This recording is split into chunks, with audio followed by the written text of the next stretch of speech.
ಎಂದು ಅವನಿಗೆ ತಿಳಿದಿತ್ತು. ತನ್ನನ್ನು ನೋಡಿಕೊಳ್ಳುವ ಮತ್ತು ತನ್ನ ಮಾರ್ಗವನ್ನು ಕಂಡುಕೊಳ್ಳಲು ಸಹಾಯ ಮಾಡುವವರು ಇನ್ನೂ ಇದ್ದಾರೆ ಎಂದು. ಮತ್ತು ಆದ್ದರಿಂದ ಸೂರ್ಯನು ಭೂಮಿಯ ವಿಶಾಲ ವಿಸ್ತಾರದ ಮೇಲೆ ಉದಯಿಸುತ್ತಿದ್ದಂತೆ ಭವ್ಯವಾದ ಪಕ್ಷಿಯಾದ ಗರುಡನು ಪೂಜ್ಯ ಋಷಿಯಾದ ಗಾಲವನ ಮುಂದೆ ಗೌರವ ಮತ್ತು ಗೌರವದ ಗಾಳಿಯಲ್ಲಿ ನಿಂತನು. ಗಾಲವ ಸೌಮ್ಯವಾದ ಗಾಳಿಯನ್ನು ಹೊತ್ತ ತನ್ನ ಧ್ವನಿಯಲ್ಲಿ, ಬ್ರಹ್ಮಾಂಡದ ರಹಸ್ಯಗಳನ್ನು ಕಂಡುಹಿಡಿಯಲು ನಿಮ್ಮನ್ನು ಪ್ರಯಾಣಕ್ಕೆ ಕರೆದೊಯ್ಯುವಂತೆ ಎಲ್ಲಾ ಜ್ಞಾನದ ಮೂಲವಾದ ದೇವರಿಂದ ನಾನು ಆಜ್ಞಾಪಿಸಲ್ಪಟ್ಟಿದ್ದೇನೆ ಎಂದು ಹೇಳಿದನು. ಗರುಡನು, ನಾನು ಮೊದಲು ನಿನ್ನನ್ನು ಯಾವ ಭಾಗದ ಕಡೆಗೆ ಕರೆದೊಯ್ಯಲಿ, ಪೂರ್ವ, ದಕ್ಷಿಣ, ಪಶ್ಚಿಮ ಅಥವಾ ಉತ್ತರ ಎಂದು ಕೇಳಿದಾಗ ಗಾಲವನ ಕಣ್ಣುಗಳು ಕುತೂಹಲದಿಂದ ಹೊಳೆಯುತ್ತಿದ್ದವು. ಗಾಲವನ ಪ್ರತಿಕ್ರಿಯೆಯನ್ನು ಕಾಯುತ್ತಾ ಅವನು ವಿರಾಮಗೊಳಿಸಿದನು. ಋಷಿ ತನ್ನ ಸೌಮ್ಯ ಧ್ವನಿಯಲ್ಲಿ ಮಾತನಾಡುವ ಮೊದಲು ಒಂದು ಕ್ಷಣ ಯೋಚಿಸಿದನು. ಹೇ ಗರುಡ, ಬ್ರಹ್ಮಾಂಡದ ಪ್ರಕಾಶಕನಾದ ಸೂರ್ಯನು ಮೊದಲು ಏಳುವ ಭಾಗದ ಕಡೆಗೆ ನನಗೆ ಹೇಳು. ಅವನು ಪೂರ್ವ ಭಾಗದ ಮಹತ್ವವನ್ನು ವಿವರಿಸಲು ಪ್ರಾರಂಭಿಸಿದಾಗ ಗರುಡನ ಕಣ್ಣುಗಳು ತಿಳುವಳಿಕೆಯಿಂದ ಮಿನುಗಿದವು. ಇದು ದಿನ ಮತ್ತು ಸಮಯದ ದ್ವಾರ. ಅವನು ಹೇಳಿದ ಅವನ ಮಾತುಗಳು ಪುರಾಣ ಮತ್ತು ದಂತಕಥೆಗಳ ಭಾವಚಿತ್ರವನ್ನು ಹೆಣೆದಿವೆ. ಇಲ್ಲಿ ದಕ್ಷನ ಪುತ್ರಿಯರು ಪ್ರಾಚೀನ ಕಾಲದಲ್ಲಿ ತಮ್ಮ ಮಕ್ಕಳಿಗೆ ಜನ್ಮ ನೀಡಿದರು ಮತ್ತು ಕಶ್ಯಪನ ಪುತ್ರರು ಮೊದಲು ಗುಣಿಸಿದರು. ಅವರು ಈ ಭಾಗದಿಂದ ಹೊರಹೊಮ್ಮಿದ ಸಮೃದ್ಧಿಯ ಬಗ್ಗೆ ಮಾತನಾಡಿದರು. ಅಲ್ಲಿ ಸಕನನು ಆಕಾಶಗಳ ರಾಜನಾಗಿ ಅಭಿಷೇಕಿಸಲಾಯಿತು ಮತ್ತು ಇಂದ್ರ ಮತ್ತು ದೇವರುಗಳು ತಮ್ಮ ತಪಸ್ಸಿಗೆ ಒಳಗಾದರು. ಗರುಡನು ಮಾತನಾಡುವುದನ್ನು ಮುಂದುವರೆಸಿದಾಗ ಅವನ ಮಾತುಗಳು ಗಾಲವನ ಮನಸ್ಸಿನಲ್ಲಿ ಎದ್ದು ಕಾಣುವ ಚಿತ್ರಣಗಳನ್ನು ಚಿತ್ರಿಸಿದವು. ಈ ಭಾಗವನ್ನು ಪೂರ್ವ ಮೊದಲ ಎಂದು ಕರೆಯಲಾಗುತ್ತದೆ, ಏಕೆಂದರೆ ಇಲ್ಲಿ ಸೂರ್ಯರು ಪ್ರಾಚೀನ ಕಾಲದಲ್ಲಿ ಇದನ್ನು ವ್ಯಾಪಕವಾಗಿ ಹರಡುತ್ತಿದ್ದರು ಎಂದು ಅವರು ಹೇಳಿದರು. ದೇವರುಗಳು ತಮ್ಮ ಎಲ್ಲಾ ಧಾರ್ಮಿಕ ಸಮಾರಂಭಗಳನ್ನು ಇಲ್ಲಿ ನಡೆಸುತ್ತಿದ್ದರು ಮತ್ತು ಇಲ್ಲಿ ದೈವಿಕ ಸೃಷ್ಟಿಕರ್ತನು ವೇದಗಳನ್ನು ಹಾಡಿದನು. ಆ ಪವಿತ್ರ ಸ್ತೋತ್ರವನ್ನು ಪಠಿಸುವವರಿಗೆ ಸೂರ್ಯನು ಗಾಯತ್ರಿಯನ್ನು ಬೋಧಿಸಿದ ಮತ್ತು ಯಜುರ್ವೇದಗಳನ್ನು ಯಾಜ್ಞವಲ್ಕ್ಯನಿಗೆ ತಲುಪಿಸಿದ ಬಗ್ಗೆ ಅವರು ಮಾತನಾಡಿದರು. ಗರುಡನು ಪ್ರಾಚೀನ ಕಥೆಗಳನ್ನು ನೆನಪಿಸಿಕೊಳ್ಳುತ್ತಿದ್ದಂತೆ ಗಾಲವನ ಕಣ್ಣುಗಳು ಆಶ್ಚರ್ಯದಿಂದ ವಿಶಾಲವಾದವು. ವರಗಳಿಂದ ಪವಿತ್ರಗೊಳಿಸಲ್ಪಟ್ಟ ಸೋಮ ರಸವನ್ನು ಸೂರರು ಮೊದಲು ಯಜ್ಞದಲ್ಲಿ ಕುಡಿದದ್ದು ಇಲ್ಲಿಯೇ ಎಂದು ಆತ ಹೇಳಿದನು. ವರುಣನು ಮೊದಲು ತಗ್ಗು ಪ್ರದೇಶಗಳಿಗೆ ದುರಸ್ತಿ ಮಾಡಿದನು ಮತ್ತು ತನಗೆಲ್ಲಾ ಸಮೃದ್ಧಿಯನ್ನು ಪಡೆದದ್ದು ಇಲ್ಲಿಯೇ. ಆತನು ಪ್ರಾಚೀನ ವಶಿಷ್ಠನ ಜನನ ಬೆಳವಣಿಗೆ ಮತ್ತು ಮರಣದ ಬಗ್ಗೆ ಇದೇ ತ್ರೈಮಾಸಿಕದಲ್ಲಿ ಮಾತನಾಡಿದನು. ಅಲ್ಲಿ 100 ವಿವಿಧ ಕೊಂಬೆಗಳು ಮೊದಲು ಬೆಳೆದವು. ಗರುಡನು ಮಾತನಾಡುವುದನ್ನು ಮುಗಿಸಿದಾಗ ಗಾಲವನು ಚಿಂತನಶೀಲವಾಗಿ ತಲೆಯಾಡಿಸಿದನು. ಇದು ನಿಜವಾಗಿಯೂ ಪವಿತ್ರವಾದ ಸ್ಥಳವಾಗಿದೆ ಎಂದು ಹೇಳಿದನು. ನಾನು ಅದರ ಭವ್ಯತೆ ಮತ್ತು ಭವ್ಯತೆಗೆ ಆಕರ್ಷಿತನಾಗಿದ್ದೇನೆ. ಗರುಡನು ಮುಗುಳ್ನಕ್ಕನು. ಅವನ ಕಣ್ಣುಗಳು ಸಂತೋಷದಿಂದ ಹೊಳೆಯುತ್ತಿದ್ದವು. ನಂತರ ನಾವು ದಿನ ಮತ್ತು ಸಮಯದ ಈ ದ್ವಾರಕ್ಕೆ ಹೋಗೋಣ ಎಂದು ಹೇಳಿದನು. ನಾವು ಸ್ವರ್ಗ ಮತ್ತು ಸಂತೋಷದ ಹಾದಿಯಲ್ಲಿ ನಡೆಯುತ್ತೇವೆ, ಏಕೆಂದರೆ ಈ ಭಾಗವನ್ನು ಪೂರ್ವ ಎಂದು ಕರೆಯಲಾಗುತ್ತದೆ. ಹಿಂದಿನ ದಿನಗಳಲ್ಲಿ ಸೂರ್ಯನು ಇನ್ನೂ ಚಿಕ್ಕವನಾಗಿದ್ದಾಗ ಮತ್ತು ಭೂಮಿಯು ಜೀವದಿಂದ ತುಂಬಿ ತುಳುಕುತ್ತಿದ್ದಾಗ ಮಹಾನ್ ಬುದ್ಧಿವಂತಿಕೆಯ ವಿಷಯಾಗಿದ್ದ ವಿವಸ್ವತ್ ಅವರು ದೊಡ್ಡ ತ್ಯಾಗವನ್ನು ಮಾಡಿದ್ದರು.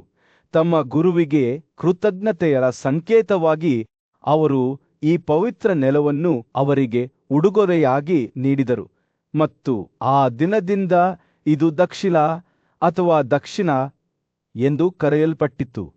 ಈ ಪ್ರದೇಶದಲ್ಲಿ ಎಲ್ಲಾ ಜೀವಿಗಳ ಪೂರ್ವಜರಾದ ಪಿತೃಗಳು ವಾಸಿಸುತ್ತಿದ್ದರು ಎಂದು ಹೇಳಲಾಗುತ್ತದೆ. ಅವರು ಇಲ್ಲಿ ಬಹಳ ಸಂತೋಷದಿಂದ ವಾಸಿಸುತ್ತಿದ್ದರು. ಗರುಡನು ಹೇಳುವುದನ್ನು ಮುಂದುವರೆಸಿದಾಗ ಅವನ ಕಣ್ಣುಗಳು ಈ ಪವಿತ್ರ ಭೂಮಿಯ ಬಗ್ಗೆ ಆಳವಾದ ಗೌರವದಿಂದ ಹೊಳೆಯುತ್ತಿದ್ದವು. ಓ ಬ್ರಾಹ್ಮಣ, ಅವನು ಹೇಳಿದನು, ಇಲ್ಲಿ ಮಾತ್ರ ಹೊಗೆಯ ಮೇಲೆ ತಮ್ಮನ್ನು ತಾವು ಉಳಿಸಿಕೊಳ್ಳುವುದರಿಂದ ಜೀವಿಗಳಾದ ವಿಶ್ವದೇವರು ಪಿತೃಗಳ ಪಕ್ಕದಲ್ಲಿ ವಾಸಿಸುತ್ತಾರೆ. ಅವರು ಎಲ್ಲಾ ಲೋಕಗಳಲ್ಲಿ ಪೂಜಿಸಲ್ಪಡುತ್ತಾರೆ ಮತ್ತು ಅವರ ಅರ್ಪಣೆಗಳಲ್ಲಿ ಸಮಾನವಾಗಿ ಭಾಗಗೊಳ್ಳುತ್ತಾರೆ. ಗರುಡನು ಈ ಅತೀಂದ್ರಿಯ ಸಾಮ್ರಾಜ್ಯದ ಬಗ್ಗೆ ಮಾತನಾಡುವಾಗ ಗಾಳಿಯು ವಿಭಿನ್ನವಾದ ಶಕ್ತಿಯಿಂದ ಕೂಡಿತ್ತು. ನಾವು ಈ ಪ್ರದೇಶಕ್ಕೆ ಆಳವಾಗಿ ಪ್ರಯಾಣಿಸುತ್ತಿದ್ದಂತೆ ಭೂದೃಶ್ಯವು ಬದಲಾಯಿತು ಮತ್ತು ನಮ್ಮ ಕಣ್ಣುಗಳ ಮುಂದೆ ರೂಪಾಂತರಗೊಂಡಿತು. ನಾವು ಯಮನ 2ನೇ ಬಾಗಿಲಿನ ಹೊಸ್ತಿಲಲ್ಲಿ ನಿಂತಿರುವುದನ್ನು ನಾವು ಕಂಡುಕೊಂಡೆವು. ಅಲ್ಲಿ ಸಮಯ ಮತ್ತು ಸ್ಥಳದ ಬಟ್ಟೆಯು ತೆರೆದುಕೊಳ್ಳುತ್ತದೆ. ಇಲ್ಲಿ ಆಕಾಶ ಋಷಿಗಳು, ಪಿತೃಲೋಕ ಋಷಿಗಳು ಮತ್ತು ರಾಜ ಋಷಿಗಳು ಬಹಳ ಸಾಮರಸ್ಯದಿಂದ ವಾಸಿಸುತ್ತಿದ್ದರು. ಅವರ ಉಪಸ್ಥಿತಿಯು ಗಾಳಿಯಲ್ಲಿ ಶಾಂತಿ ಮತ್ತು ಶಾಂತಿಯ ಸೆಳವು ತುಂಬಿತು. ಆದರೆ ಗರುಡನ ಕಥೆಯು ಅದರ ನೆರಳುಗಳಿಲ್ಲದೆ ಇರಲಿಲ್ಲ. ಈ ಪ್ರದೇಶದಲ್ಲಿ ಅವನ ಧ್ವನಿಯು ಮಂದವಾದ ಧ್ವನಿಯನ್ನು ತೆಗೆದುಕೊಳ್ಳುತ್ತಾ ಮನುಷ್ಯರ ಕ್ರಿಯೆಗಳನ್ನು ಅಳೆಯಲಾಗುತ್ತದೆ ಮತ್ತು ಅಳೆಯಲಾಗುತ್ತದೆ. ಅವರ ಹಣ್ಣುಗಳು ಮರದ ಮೇಲೆ ಹಣ್ಣಿನಂತೆ ಮಾಗುತ್ತವೆ ಮತ್ತು ಇಲ್ಲಿಯೇ ದುಷ್ಟ ರಾಕ್ಷಸರು ಅಡಗಿಕೊಂಡು ಪಾಪಿಗಳನ್ನು ಬಲೆಗೆ ಬೀಳಿಸಲು ಮತ್ತು ಅವರನ್ನು ಕತ್ತಲೆಯ ಆಳಕ್ಕೆ ಎಳೆಯಲು ಕಾಯುತ್ತಿದ್ದರು. ನಾವು ಮುಂದೆ ಸಾಗುತ್ತಿದ್ದಂತೆ ಮರಗಳು ಎತ್ತರವಾದವು. ಅವುಗಳ ಕೊಂಬೆಗಳು ಬಳ್ಳಿಗಳು ಮತ್ತು ಬಳ್ಳಿಗಳಿಂದ ಕೂಡಿದವು. ಗಂಧರ್ವರ ಸಿಹಿ ಮಧುರಗಳೊಂದಿಗೆ ಗಾಳಿಯು ಕಂಪಿಸಿತು. ಅವರು ಮಂದಾರದ ಎದೆಯ ಮೇಲೆ ಬಿಲ್ಲುಗಳಲ್ಲಿ ಹಾಡಿದರು. ಕೇಳುವ ಎಲ್ಲರನ್ನೂ ಪ್ರವೇಶಿಸಿದರು. ದೇವತೆಯ ರಾಜನಾದ ರೈವತನು ಒಮ್ಮೆ ತನ್ನ ರಾಜ್ಯದಿಂದ ಹಿಮ್ಮೆಟ್ಟಿದನು. ಆಕಾಶದ ಸಂಗೀತಗಾರರು ಹಾಡಿದ ಸಾಮಸ್ತೋತ್ರಗಳಿಂದ ಮಂತ್ರಮುಗ್ಧನಾದನು. ನಾವು ಒಂದು ದೊಡ್ಡ ಪರಿಹಾರವನ್ನು ಕಂಡೆರು. ಅಲ್ಲಿ ಮನು ಮತ್ತು ಗವಕೃತ್ತನ ಮಗನೂ ಸೂರ್ಯನೂ ಸಹ ಮೀರಲು ಸಾಧ್ಯವಿಲ್ಲದ ಮಿತಿಯನ್ನು ನಿಗದಿಪಡಿಸಿದ್ದನು.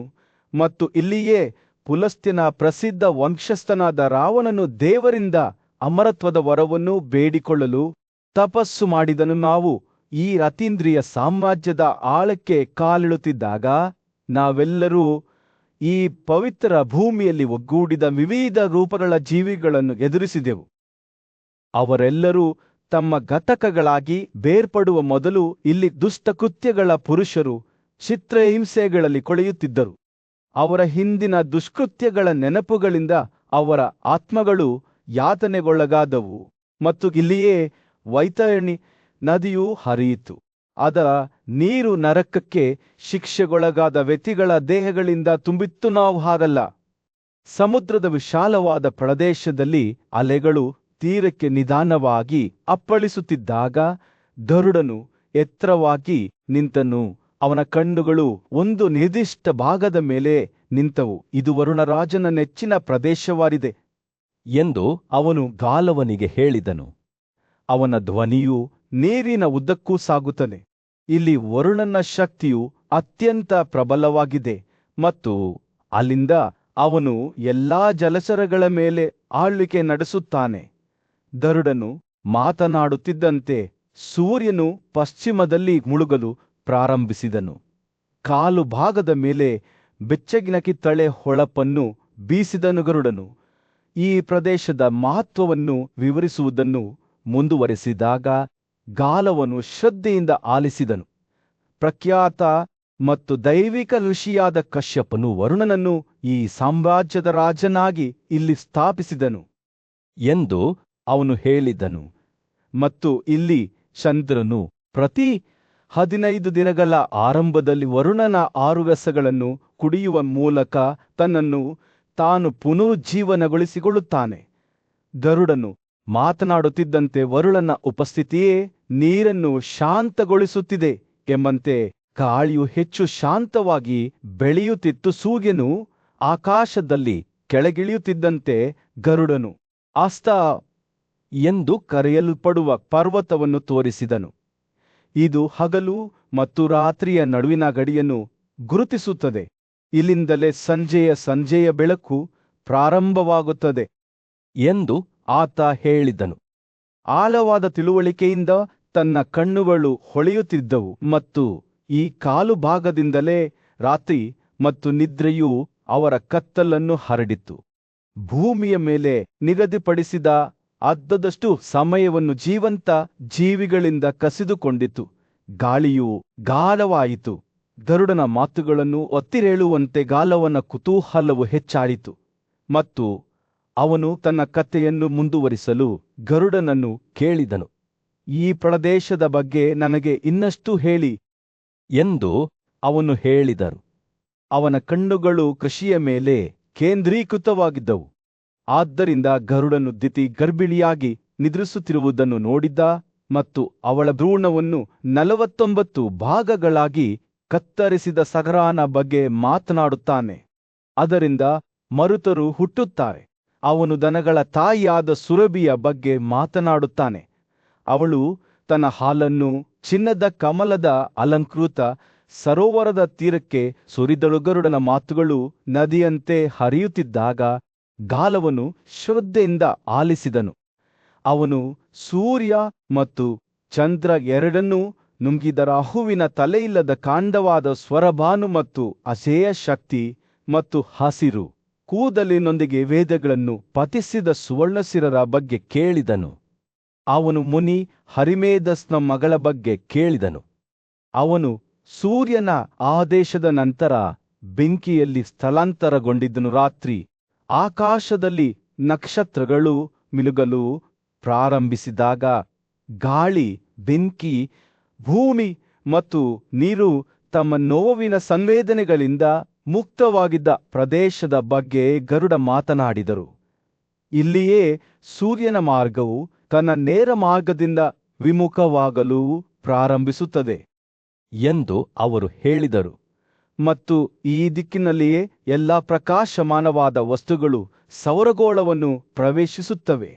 ಸಮುದ್ರವನ್ನು ಪೋಷಿಸುವ ನದಿಗಳನ್ನು ಮತ್ತು ವರುಣ, ಅನರ್ಥ, ವಿಷ್ಣು ಮತ್ತು ಕಶ್ಯಪ ಅವರ ವಾಸಸ್ಥಾನಗಳನ್ನು ವಿವರಿಸುವಾಗ ಗರುಡನು ಆಶ್ಚರ್ಯದಿಂದ ಆಲಿಸಿದನು. ರಾತ್ರಿಯನ್ನೇ ಭವ್ಯವಾದ ಪರ್ವತಗಳು ಮತ್ತು ಕಣಿವೆಗಳ ಮೇಲೆ ಬೆಚ್ಚಗಿನ ಕಿತ್ತಳೆ ಬಣ್ಣದ ಹೊಳಪನ್ನು ಬೀರುತ್ತಾ ಸೂರ್ಯನು ಉತ್ತರ ಪ್ರದೇಶದ ವಿಶಾಲ ಪ್ರದೇಶದ ಮೇಲೆ ಮುಳುಗುತ್ತಿದ್ದನು. ತನ್ನ ಸುತ್ತಲೂ ನೆರೆದಿದ್ದ ಬ್ರಾಹ್ಮಣರ ಸಭೆಯನ್ನು ಉದ್ದೇಶಿಸಿ ಮಾತನಾಡುವಾಗ ಗರುಡ ಎಂಬ ಉದಾತ್ತ ಪಕ್ಷಿಯು ಎತ್ತರವಾಗಿ ನಿಂತಿತ್ತು. ಅವನ ಕಣ್ಣುಗಳು ಬುದ್ಧಿವಂತಿಕೆಯಿಂದ ಹೊಳೆಯುತ್ತಿದ್ದವು. ಪೂಜ್ಯ ಋಷಿಗಳೇ, ಗರುಡನು ಪ್ರಾರಂಭಿಸಿದನು. ಈ ಭಾಗವು ಪವಿತ್ರವಾಗಿದೆ, ಏಕೆಂದರೆ ಅದು ನಮ್ಮನ್ನು ಪಾಪದಿಂದ ರಕ್ಷಿಸುತ್ತದೆ ಮತ್ತು ಮೋಕ್ಷದ ಕಡೆಗೆ ಕರೆದೊಯ್ಯುತ್ತದೆ. ಇದನ್ನು ಉತ್ತ ಅಥವಾ ಉತ್ತರ ಎಂದು ಕರೆಯಲಾಗುತ್ತದೆ, ಏಕೆಂದರೆ ಅದರ ಸಂಪತ್ತು ಪೂರ್ವ ಮತ್ತು ಪಶ್ಚಿಮಕ್ಕೆ ವಿಸ್ತರಿಸಲ್ಪಟ್ಟಿದೆ. ಇದು ಮಧ್ಯಪ್ರದೇಶ ಅಥವಾ ಮಧ್ಯಮವಾಗಿದೆ. ಅವನು ಮಾತನಾಡುವಾಗ ಸಭೆಯ ಕಣ್ಣುಗಳು ಆಶ್ಚರ್ಯದಿಂದ ವಿಶಾಲವಾದವು. ಅವರ ಮನಸ್ಸುಗಳು ಅವನ ಮಾತುಗಳ ಆಳವನ್ನು ಹೀರಿಕೊಳ್ಳುತ್ತವೆ. ಗರುಡನು ಮುಂದುವರಿಸಿದನು. ಈ ಪವಿತ್ರ ಭೂಮಿಯಲ್ಲಿ ಅನಾಗರಿಕ, ಭಾವೋದ್ರಿಕ್ತ ಅಥವಾ ಅನ್ಯಾಯದವು ಯಾರೂ ವಾಸಿಸಲು ಸಾಧ್ಯವಿಲ್ಲ. ಇಲ್ಲಿ ಕೃಷ್ಣ, ನಾರಾಯಣ ಮತ್ತು ಬ್ರಾಹ್ಮಣರ ದೈವಿಕ ಮೂವರು ಶಾಶ್ವತವಾಗಿ ಒಡಾರಿ ಎಂದು ಕರೆಯಲ್ಪಡುವ ಆಶ್ರಯದಲ್ಲಿ ವಾಸಿಸುತ್ತಾರೆ. ಮಹಾನ್ ಮಹೇಶ್ವರನು ತನ್ನ ಉರಿಯುತ್ತಿರುವ ಹೊಳಪಿನಿಂದ ಸಾರ್ವತ್ರಿಕ ತಾಯಿಯಾದ ಪ್ರಕೃತಿಯೊಂದಿಗೆ ಆಟವಾಡುತ್ತಾ ಹಿಮಾವತ್ ಎದೆಯ ಮೇಲೆ ವಾಸಿಸುತ್ತಾನೆ. ಗರುಡನು ಈ ಪವಿತ್ರ ಭೂಮಿಯಲ್ಲಿ ವಾಸಿಸುತ್ತಿದ್ದ ದಿವ್ಯಜೀವಿಗಳ ಬಗ್ಗೆ ಮಾತನಾಡುತ್ತಿದ್ದಂತೆ ಸಭೆಯ ಭಯವು ಹೆಚ್ಚಾಯಿತು. ಇಂದ್ರ ಮತ್ತು ಮುನಿಗಳು, ಗಾಂಧರ್ವರು, ಯಕ್ಷರು ಮತ್ತು ಸಿದ್ಧರ ನೇತೃತ್ವದಲ್ಲಿ ದೇವತೆಗಳು ಸಹ ನಾರಾಯಣನ ದೈವಿಕ ದರ್ಶನದ ಹೊರತಾಗಿ ಮಹೇಶ್ವರನನ್ನು ನೋಡಲಾರರು ಎಂದು ಗರುಡ ವಿವರಿಸಿದನು. ಪುನರುತ್ಥಾನದ ಕ್ರಮದ ಸಾರ್ವಭೌಮತ್ವದಲ್ಲಿ ಚಂದ್ರನನ್ನು ಪ್ರತಿಷ್ಠಾಪಿಸಿದ ಗರುಡನು ಸ್ವರ್ಗದಿಂದ ಭೂಮಿಗೆ ಬೀಳುವ ಪವಿತ್ರ ನದಿಯಾದ ಗಾಂಧಿಯು ಮತ್ತು ಮಹೇಶ್ವರನನ್ನು ತನ್ನ ಒಡೆಯನಾಗಿ ಪಡೆಯಲು ತಪಸ್ಸಿಗೆ ಒಳಗಾದ ಉಮೆಯ ಕಥೆಗಳನ್ನು ಗರುಡನು ವಿವರಿಸಿದಾಗ ಸಭೆಯು ಬಹಳ ಗಮನದಿಂದ ಆಲಿಸಿತು. ಕಾಮ, ಹಿಮಾವತ್ ಮತ್ತು ಉಮಾಗಳ ಕಥೆಗಳು ಅದ್ಭುತವಾಗಿ ಒಟ್ಟಿಗೆ ಹೊಳೆಯುತ್ತಿದ್ದವು ಮತ್ತು ರಾಕ್ಷಸ, ಯಕ್ಷ ಮತ್ತು ಗಂಧರ್ವರ ಸಾರ್ವಭೌಮತ್ವದ ಮೇಲೆ ಕುಬೇರನ ಸ್ಥಾಪನೆಯು ಸಭೆಯನ್ನು ಮಂತ್ರಮುಗ್ಧರನ್ನಾಗಿ ಮಾಡಿತು. ಗರುಡನು ಈ ಉತ್ತರ ಪ್ರದೇಶದ ಅದ್ಭುತಗಳನ್ನು ವಿವರಿಸಿದಂತೆ ಆಕಾಶದ ಹೊಳೆ, ಮಂದಾಕಿನಿ, ಮಂದಾರ ಪರ್ವತ, ಚಿತ್ರಾರ್ಥ ಉದ್ಯಾನಗಳು ಮತ್ತು ವೈಕಾನಸರ ಆಶ್ರಯವನ್ನು ಉಲ್ಲೇಖಿಸಿದನು. ಅವರು ಸಿದ್ಧರ ವಾಸಸ್ಥಾನಗಳ ಬಗ್ಗೆ ಮಾತನಾಡಿದರು. ಅಲ್ಲಿ ಅವರು ಇಚ್ಛೆಯಂತೆ ಆಟವಾಡುತ್ತಿದ್ದರು, ಆನಂದದ ಪ್ರತಿಯೊಂದು ವಸ್ತುವಿನಿಂದ ಸುತ್ತುವರಿದಿದ್ದರು. ಅರುಂಧತಿಯೊಂದಿಗೆ 7 ವಿಷಯಗಳು ಮತ್ತು ಈ ಭಾಗದಲ್ಲಿ ಹುಟ್ಟುವ ನಕ್ಷತ್ರಪುಂಜ ಸ್ವಾತಿಯಜ್ಞದ ಮೂರ್ತರೂಪವಾದ ಬ್ರಹ್ಮನು ಯಜ್ಞದ ಬಳಿ ವಾಸಿಸುತ್ತಿದ್ದನೆಂದು ಗರುಡನು ಬಹಿರಂಗಪಡಿಸಿದಾಗ ಸಭೆಯ ಕಣ್ಣುಗಳು ಹೊಳೆಯುತ್ತಿದ್ದವು. ಸೂರ್ಯ, ಚಂದ್ರ ಮತ್ತು ಇತರ ಪ್ರಕಾಶಗಳು ಈ ಪ್ರದೇಶದಲ್ಲಿ ನಿಯಮಿತವಾಗಿ ಸುತ್ತುತ್ತಿದ್ದವು.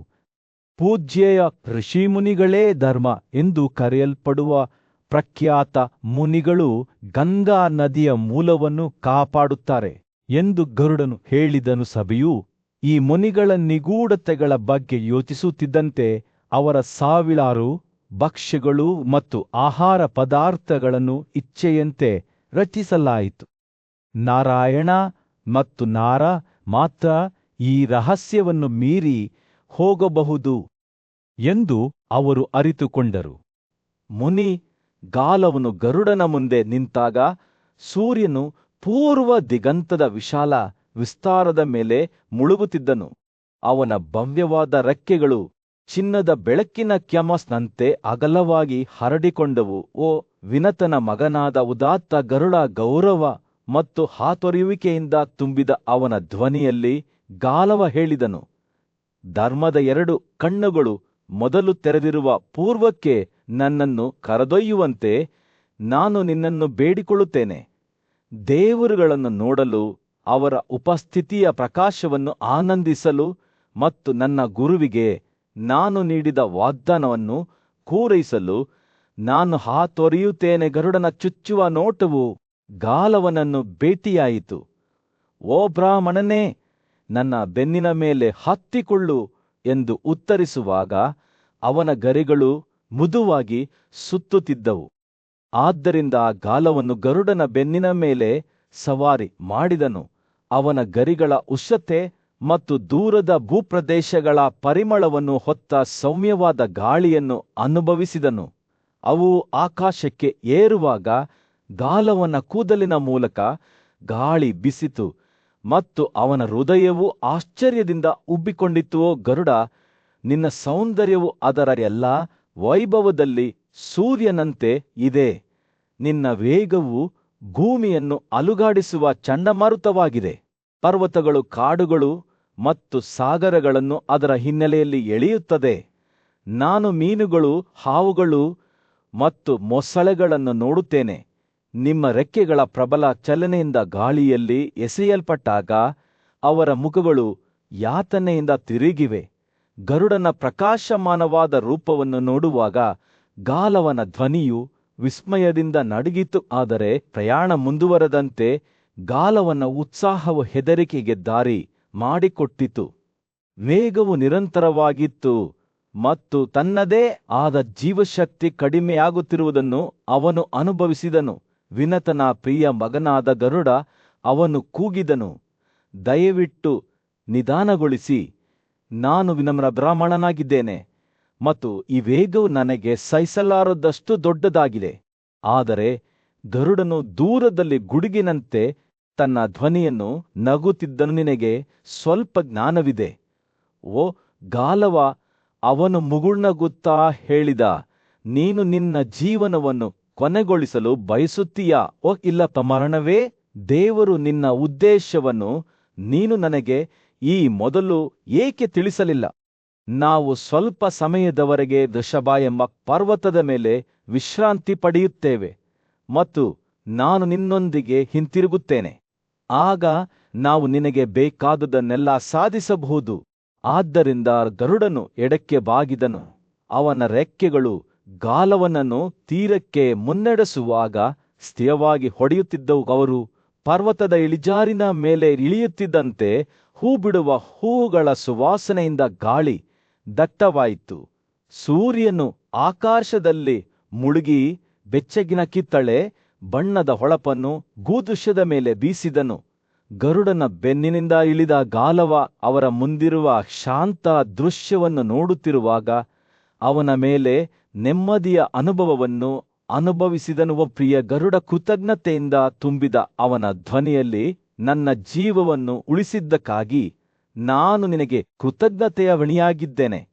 ನನ್ನ ಗುರುವಿಗೆ ನಾನು ನೀಡಿದ ವಾಗ್ದಾನವನ್ನು ನಾನು ಪೂರೈಸುತ್ತೇನೆ ಮತ್ತು ನಾವು ಒಟ್ಟಾಗಿ ದೇವರುಗಳನ್ನು ಹುಡುಕುತ್ತೇವೆ ಎಂದು ಹೇಳಿದನು. ಬೇಸಿಗೆಯ ಬಿಸಿಲಿನಲ್ಲಿ ನಾರದನು ವೃಷಭದ ಭವ್ಯವಾದ ಶಿಖರಕ್ಕೆ ದಾರಿ ಮಾಡಿಕೊಟ್ಟನು. ಅಲ್ಲಿ ಇಬ್ಬರು ಪ್ರಯಾಣಿಕರು ಗಾಲವ ಮತ್ತು ಗರುಡ ಆಧ್ಯಾತ್ಮಿಕ ಜ್ಞಾನೋದಯವನ್ನು ಹುಡುಕಿಕೊಂಡು ಬಂದಿದ್ದರು. ಅವರು ಎತ್ತರಕ್ಕೆ ಏರುವಾಗ ತೀವ್ರ ತಪಸ್ಸಿನಲ್ಲಿ ತೊಡಗಿಸಿಕೊಂಡಿದ್ದ ಶಾಂಡಿಲಿ ಎಂಬ ಬ್ರಾಹ್ಮಣ ಮಹಿಳೆಯೊಬ್ಬಳು ಅವರಿಗೆ ಕಾಣಿಸಿದಳು. ಆಕೆಯ ಸ್ವಯಂ ಶಿಸ್ತು ಮತ್ತು ಭಕ್ತಿಯ ದೃಶ್ಯವು ಇಬ್ಬರೊಳಗೆ ಒಂದು ಸ್ವರಮೇಳವನ್ನು ಹೊಡೆದಿದೆ ಮತ್ತು ಅವರಿಬ್ಬರೂ ಗೌರವದಿಂದ ತಮ್ಮ ತಲೆಗಳನ್ನು ಬಾಗಿಸಿ ಅವಳನ್ನು ಬಹಳ ಪ್ರಾಮಾಣಿಕತೆಯಿಂದ ಪೂಜಿಸಿದರು. ಅವರ ನಡವಳಿಕೆಯಿಂದ ಸಂತೋಷಗೊಂಡ ಸಂದಿಲಿ ಅವರನ್ನು ಪ್ರೀತಿಯಿಂದ ಸ್ವಾಗತಿಸಿ ಅವರಿಗೆ ನೆಲದ ಮೇಲೆ ಆಸನಗಳನ್ನು ನೀಡಿದಳು. ಅವರು ಕುಳಿತಾಗ ಅವರು ಬೇಯಿಸಿದ ಆಹಾರವನ್ನು ನೀಡಿದರು. ಅದನ್ನು ಅವರು ಪವಿತ್ರ ಮಂತ್ರಗಳನ್ನು ಬಳಸಿ ದೇವರಿಗೆ ಅರ್ಪಿಸಿದರು. ತೃಪ್ತರಾದ ಅವರು ನೆಲದ ಮೇಲೆ ಮಲಗಿದರು. ಆದರೆ ಆಳವಾದ ನಿದ್ರೆಯಿಂದ ಹೊರಬರಲು ಮಾತ್ರ ಸೂರ್ಯರು ಮುಳುಗಲು ಪ್ರಾರಂಭಿಸಿದಾಗ ಇನ್ನೂ ಅರೆನಿದ್ರಾವಸ್ಥೆಯಲ್ಲಿದ್ದ ಗರುಡನು ಇದ್ದಕ್ಕಿದ್ದಂತೆ ತನ್ನ ದೇಹದಲ್ಲಿ ಒಂದು ಅಸಾಮಾನ್ಯ ಸಂವೇದನೆಯನ್ನು ಅನುಭವಿಸಿದನು. ಅವನು ಕೆಳಗೆ ನೋಡಿದನು ಮತ್ತು ಅವನ ಭವ್ಯವಾದ ರೆಕ್ಕೆಗಳು ಬಿದ್ದಿರುವುದನ್ನು ನೋಡಿ ಆಘಾತಕ್ಕೊಳಗಾದನು. ಅವನ ಒಂದು ಕಾಲದ ಬಲವಾದ ಕಾಲುಗಳು ಈಗ ಮಾಂಸದ ಚೆಂಡನ್ನು ಹೋಲುತ್ತಿದ್ದವು. ಕೇವಲ ಅವನ ತಲೆ ಮತ್ತು ಕಾಲುಗಳು ಮಾತ್ರ ಹಾಗೆ ಇದ್ದವು. ಹಠಾತ್ ಬದಲಾವಣೆಯ ಬಗ್ಗೆ ಗರುಡನನ್ನು ಕೇಳಿದಾಗ ಗಾಲವನ ಕಣ್ಣುಗಳು ಆತಂಕದಿಂದ ವಿಶಾಲವಾದವು. ನಿನಗೇನಾಯಿತು? ಅವನ ಧ್ವನಿಯು ದುಃಖದಿಂದ ಕೂಡಿತು. ಗಾಲವ ಕೇಳಿದ, ನಿನಗೆ ಯಾವುದೋ ಕೆಟ್ಟ ಆಲೋಚನೆಗಳು ಬಂದಿವೆಯೇ ಅಥವಾ ಯಾವುದೋ ಪಾಪ ಕೃತ್ಯವನ್ನು ಮಾಡಿದ್ದೀಯಾ? ಇದು ಕ್ಷುಲ್ಲಕ ಪಾಪವಲ್ಲ, ಏಕೆಂದರೆ ನಿನ್ನ ಸ್ಥಿತಿಯು ನಿಜಕ್ಕೂ ಭೀಕರವಾಗಿದೆ. ಗರುಡನು ನಾಚಿಕೆ ಮತ್ತು ಅಸಹಾಯಕತೆಯನ್ನು ಅನುಭವಿಸುತ್ತಾ ತನ್ನನ್ನು ತಾನೇ ಕೀಳಾಗಿ ನೋಡಿದನು. ಭಾರವಾದ ಹೃದಯದಿಂದ ಅವನು ಸತ್ಯವನ್ನು ಬಹಿರಂಗಪಡಿಸಿದನು. ನಾನು ಈ ಸ್ತ್ರೀಯಾದ ಶಾಂಡಿಲಿಯನ್ನು ಮಹಾದೇವ ವಿಷ್ಣು ಮತ್ತು ಸದ್ಗುಣ ಮತ್ತು ತ್ಯಾಗದ ಮೂರ್ತ ರೂಪಕ್ಕೆ ಕರೆದೊಯ್ಯುವ ಆಲೋಚನೆಯನ್ನು ಹೊಂದಿದ್ದೆ. ಅವಳು ಅವರ ನಡುವೆ ವಾಸಿಸಬೇಕೆಂದು ನಾನು ಬಯಸಿದ್ದೆ, ಆದರೆ ಈಗ ಅದು ಸರಿಯಾಗಿಲ್ಲ ಎಂದು ನನಗೆ ಅರಿವಾಗಿದೆ. ಗರುಡನು ಸಂಡಿಲಿಯಿಂದ ಕ್ಷಮೆ ಯಾಚಿಸುತ್ತಿದ್ದಾಗ ಅವನ ತಪ್ಪೊಪ್ಪಿಗೆಯ ಭಾರವು ಗಾಳಿಯಲ್ಲಿ ತೂಗಾಡುತ್ತಿತ್ತು. ಅವಳು ಗಮನದಿಂದ ಕೇಳಿದಳು. ಅವಳ ಅಭಿವ್ಯಕ್ತಿಯು ಆಶ್ಚರ್ಯ ಮತ್ತು ತಿಳುವಳಿಕೆಯ ಮಿಶ್ರಣವಾಗಿತ್ತು. ಅವಳ ಧ್ವನಿಯಲ್ಲಿ ಸಹಾನುಭೂತಿಯೊಂದಿಗೆ ಅವಳು ಹೀಗೆ ಹೇಳಿದಳು, ಪಕ್ಷಿಗಳ ರಾಜಕುಮಾರನೇ, ಹೆದರಬೇಡಿ. ನಿಮ್ಮ ರೆಕ್ಕೆಗಳನ್ನು ಪುನರಾರಂಭಿಸಿ, ನಿಮ್ಮ ಭಯವನ್ನು ತ್ಯಜಿಸಿ. ನಾನು ತಿರಸ್ಕಾರವನ್ನು ಕ್ಷಮಿಸುವುದಿಲ್ಲ, ಏಕೆಂದರೆ ಅದು ಒಬ್ಬರನ್ನು ಆನಂದಮಯ ಪ್ರದೇಶಗಳಿಂದ ದೂರವಿರಿಸುತ್ತದೆ. ನಡವಳಿಕೆಯ ಶುದ್ಧತೆಯು ಸದ್ಗುಣ ಸಂಪತ್ತು ಮತ್ತು ಸಮೃದ್ಧಿಯ ಕೀಲಿಯಾಗಿದೆ. ಶಾಂಡಿಲಿಯ ಮಾತುಗಳು ಗರುಡನ ಮೇಲೆ ಹರಿದಾಡಿದಂತೆ ಒಂದು ಪವಾಡ ಸಂಭವಿಸಿತು. ಅವನ ರೆಕ್ಕೆಗಳು ಮೊದಲಿಗಿಂತ ಬಲವಾಗಿ ಮತ್ತೆ ಕಾಣಿಸಿಕೊಳ್ಳಲು ಪ್ರಾರಂಭಿಸಿದವು. ಹೊಸ ಶಕ್ತಿಯೊಂದಿಗೆ ಗರುಡನು ಮತ್ತೊಮ್ಮೆ ಹಾರಲು ಸಿದ್ಧನಾಗಿದ್ದನು. ಶಾಂಡಿಲಿಯ ಆಶೀರ್ವಾದದಿಂದ ಅವನು ತನ್ನ ಸ್ನೇಹಿತನೊಂದಿಗೆ ಬೇರ್ಪಡಲು ಇಷ್ಟವಿಲ್ಲದೆ ಒಪ್ಪಿಕೊಂಡ ಗಾಲವನಿಗೆ ವಿದಾಯ ಹೇಳಿದನು. ಅವರು ಪರಿಪೂರ್ಣವಾದ ಕುದುರೆಗಳನ್ನು ಹುಡುಕುತ್ತಿರುವಾಗ ಅವರ ಪ್ರಯಾಣ ಮುಂದುವರಿಯಿತು. ಆದರೆ ಅದೃಷ್ಟವು ಬೇರೆ ಯೋಜನೆಗಳನ್ನು ಹೊಂದಿತ್ತು. ಅವರು ನಡೆಯುವಾಗ ವಿಶ್ವಾಮಿತ್ರನು ದೃಶ್ಯದಲ್ಲಿ ಕಾಣಿಸಿಕೊಂಡನು. ಅವನ ಕಣ್ಣುಗಳು ಗಾಲವನ ಮೇಲೆ ಗಮನವನ್ನು ಕೇಂದ್ರೀಕರಿಸಿದವು. ಅವನು ಹೇಳಿದನು, ನೀವು ನಿಮ್ಮ ವಾಗ್ದಾನವನ್ನು ಪೂರೈಸುವ ಸಮಯ ಬಂದಿದೆ ಮತ್ತು ನೀವು ನನ್ನೊಂದಿಗೆ ಹಂಚಿಕೊಳ್ಳಲು ಪ್ರತಿಜ್ಞೆ ಮಾಡಿದ ಸಂಪತ್ತನ್ನು ಗನರೆ ನೀಡಿ. ಅದು ಏನು ಎಂದು ನನಗೆ ತಿಳಿದಿಲ್ಲ. ನಿರ್ಜನವಾದ ಭೂಮಿಯ ಉರಿಯುವ ಬಿಸಿಲಿನಲ್ಲಿ ಖ್ಯಾತ ಬ್ರಾಹ್ಮಣನಾದ ಗಾಲವನು ಹತಾಶನಾಗಿ ಕುಳಿತನು. ಅವನ ಕಣ್ಣುಗಳು ಒಮ್ಮೆ ಜ್ಞಾನದ ಬೆಂಕಿಯಿಂದ ಹೊಳೆಯುತ್ತಿದ್ದವು.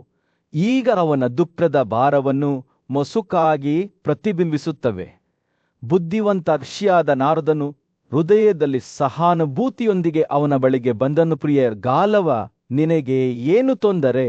ಬೇಸಿಗೆಯ ಗಾಳಿಯಂತೆ ಮೃದುವಾದ ಅವನ ಧ್ವನಿಯನ್ನು ನಾರದನು ಕೇಳಿದನು. ತನ್ನ ಸಂಕಷ್ಟದ ಕಥೆಯನ್ನು ಹೇಳುವಾಗ ಗಾಲವನ ತುಟಿಗಳು ನಡುಗಿದವು. ನಾನು ಒಮ್ಮೆ ಮಹಾನ್ ವಿಶ್ವಾಮಿತ್ರನ ಶಿಷ್ಯನಾಗಿದ್ದೆ ಎಂದು ಅವನು ಪ್ರಾರಂಭಿಸಿದನು. ಅನೇಕ ಸಾವಿರ ವರ್ಷಗಳ ಕಾಲ ನಾನು ಅವನ ಮಾರ್ಗದರ್ಶನದಲ್ಲಿ ಅಧ್ಯಯನ ಮಾಡಿದ್ದೇನೆ. ಜ್ಞಾನದ ಕಪ್ನಿಂದ ಓಯಸ್ರಲ್ಲಿ ಒಣಗಿದ ಪ್ರಯಾಣಿಕರಂತೆ ಕುಡಿಯುತ್ತಿದ್ದೆ. ಗಾಲವನ ಕಣ್ಣುಗಳು ಕಣ್ಣೀರಿನಿಂದ ತುಂಬಿದವು. ಆದರೆ ನನ್ನ ಗುರುಗಳು ನನ್ನನ್ನು ಬಿಟ್ಟುಬಿಡಲು ಆದೇಶಿಸಿದಾಗ ನಮ್ಮ ಸುದೀರ್ಘ ಒಡನಾಟಕ್ಕೆ ನಾನು ಯಾವ ಶುಲ್ಕವನ್ನು ಪಾವತಿಸಬೇಕು ಎಂದು ನಾನು ಅವನನ್ನು ಕೇಳಿದೆ. ಗಾಲವನು ವಿಶ್ವಾಮಿತ್ರನ ಪ್ರತಿಕ್ರಿಯೆಯನ್ನು ನೆನಪಿಸಿಕೊಳ್ಳುತ್ತಿದ್ದಂತೆ ನಾರದನು ಗಮನವಿಟ್ಟು ಆಲಿಸಿದನು. ನನ್ನ ಸಂಪನ್ಮೂಲಗಳು ಕಳಪೆಯಾಗಿವೆ, ಋಷಿ ಹೇಳಿದನು. ಆದರೆ ನೀವು ನಿಮ್ಮ ಕೃತಜ್ಞತೆಯ ಸಂಕೇತವಾಗಿ ಏನನ್ನಾದರೂ ನೀಡಲು ಬಯಸಿದರೆ ಚಂದ್ರನ ಹೊಳಪನ್ನು ಹೊಂದಿರುವ 800 ಬಿಳಿ ಕುದುರೆಗಳನ್ನು ಮತ್ತು ಪ್ರತಿಯೊಂದರ ಮೇಲೆ 1 ಕಪ್ಪು ಕಿವಿಯನ್ನು ನನಗೆ ನೀಡಿ. ಗಾಲವನ ಹೃದಯವನ್ನು ಚುಚ್ಚುವ ಪದಗಳು 1000 ಸೂಜಿಗಳಂತೆ ಅಂಟಿಕೊಂಡವು. ವಿಶ್ವಾಮಿತ್ರನ ಆಜ್ಞೆಯನ್ನು ಪೂರೈಸುವಲ್ಲಿ ತನ್ನ ಅಸಮರ್ಥತೆಯ ಬಗ್ಗೆ ಮಾತನಾಡುವಾಗ ಗಾಲವನ ಧ್ವನಿಯು ಬಿರುಕು ಬಿಟ್ಟಿತು. ಓ ನಾರದನೇ, ನಾನು ನಿನ್ನ ಬಳಿಗೆ ಬಂದಿದ್ದೇನೆ, ಏಕೆಂದರೆ ಚಂದ್ರನ ಓಟದಲ್ಲಿ ಜನಿಸಿದ ರಾಜನು ಮಾತ್ರ ಈಗ ನನಗೆ ಸಹಾಯ ಮಾಡಬಲ್ಲನೆಂದು ನನಗೆ ತಿಳಿದಿದೆ.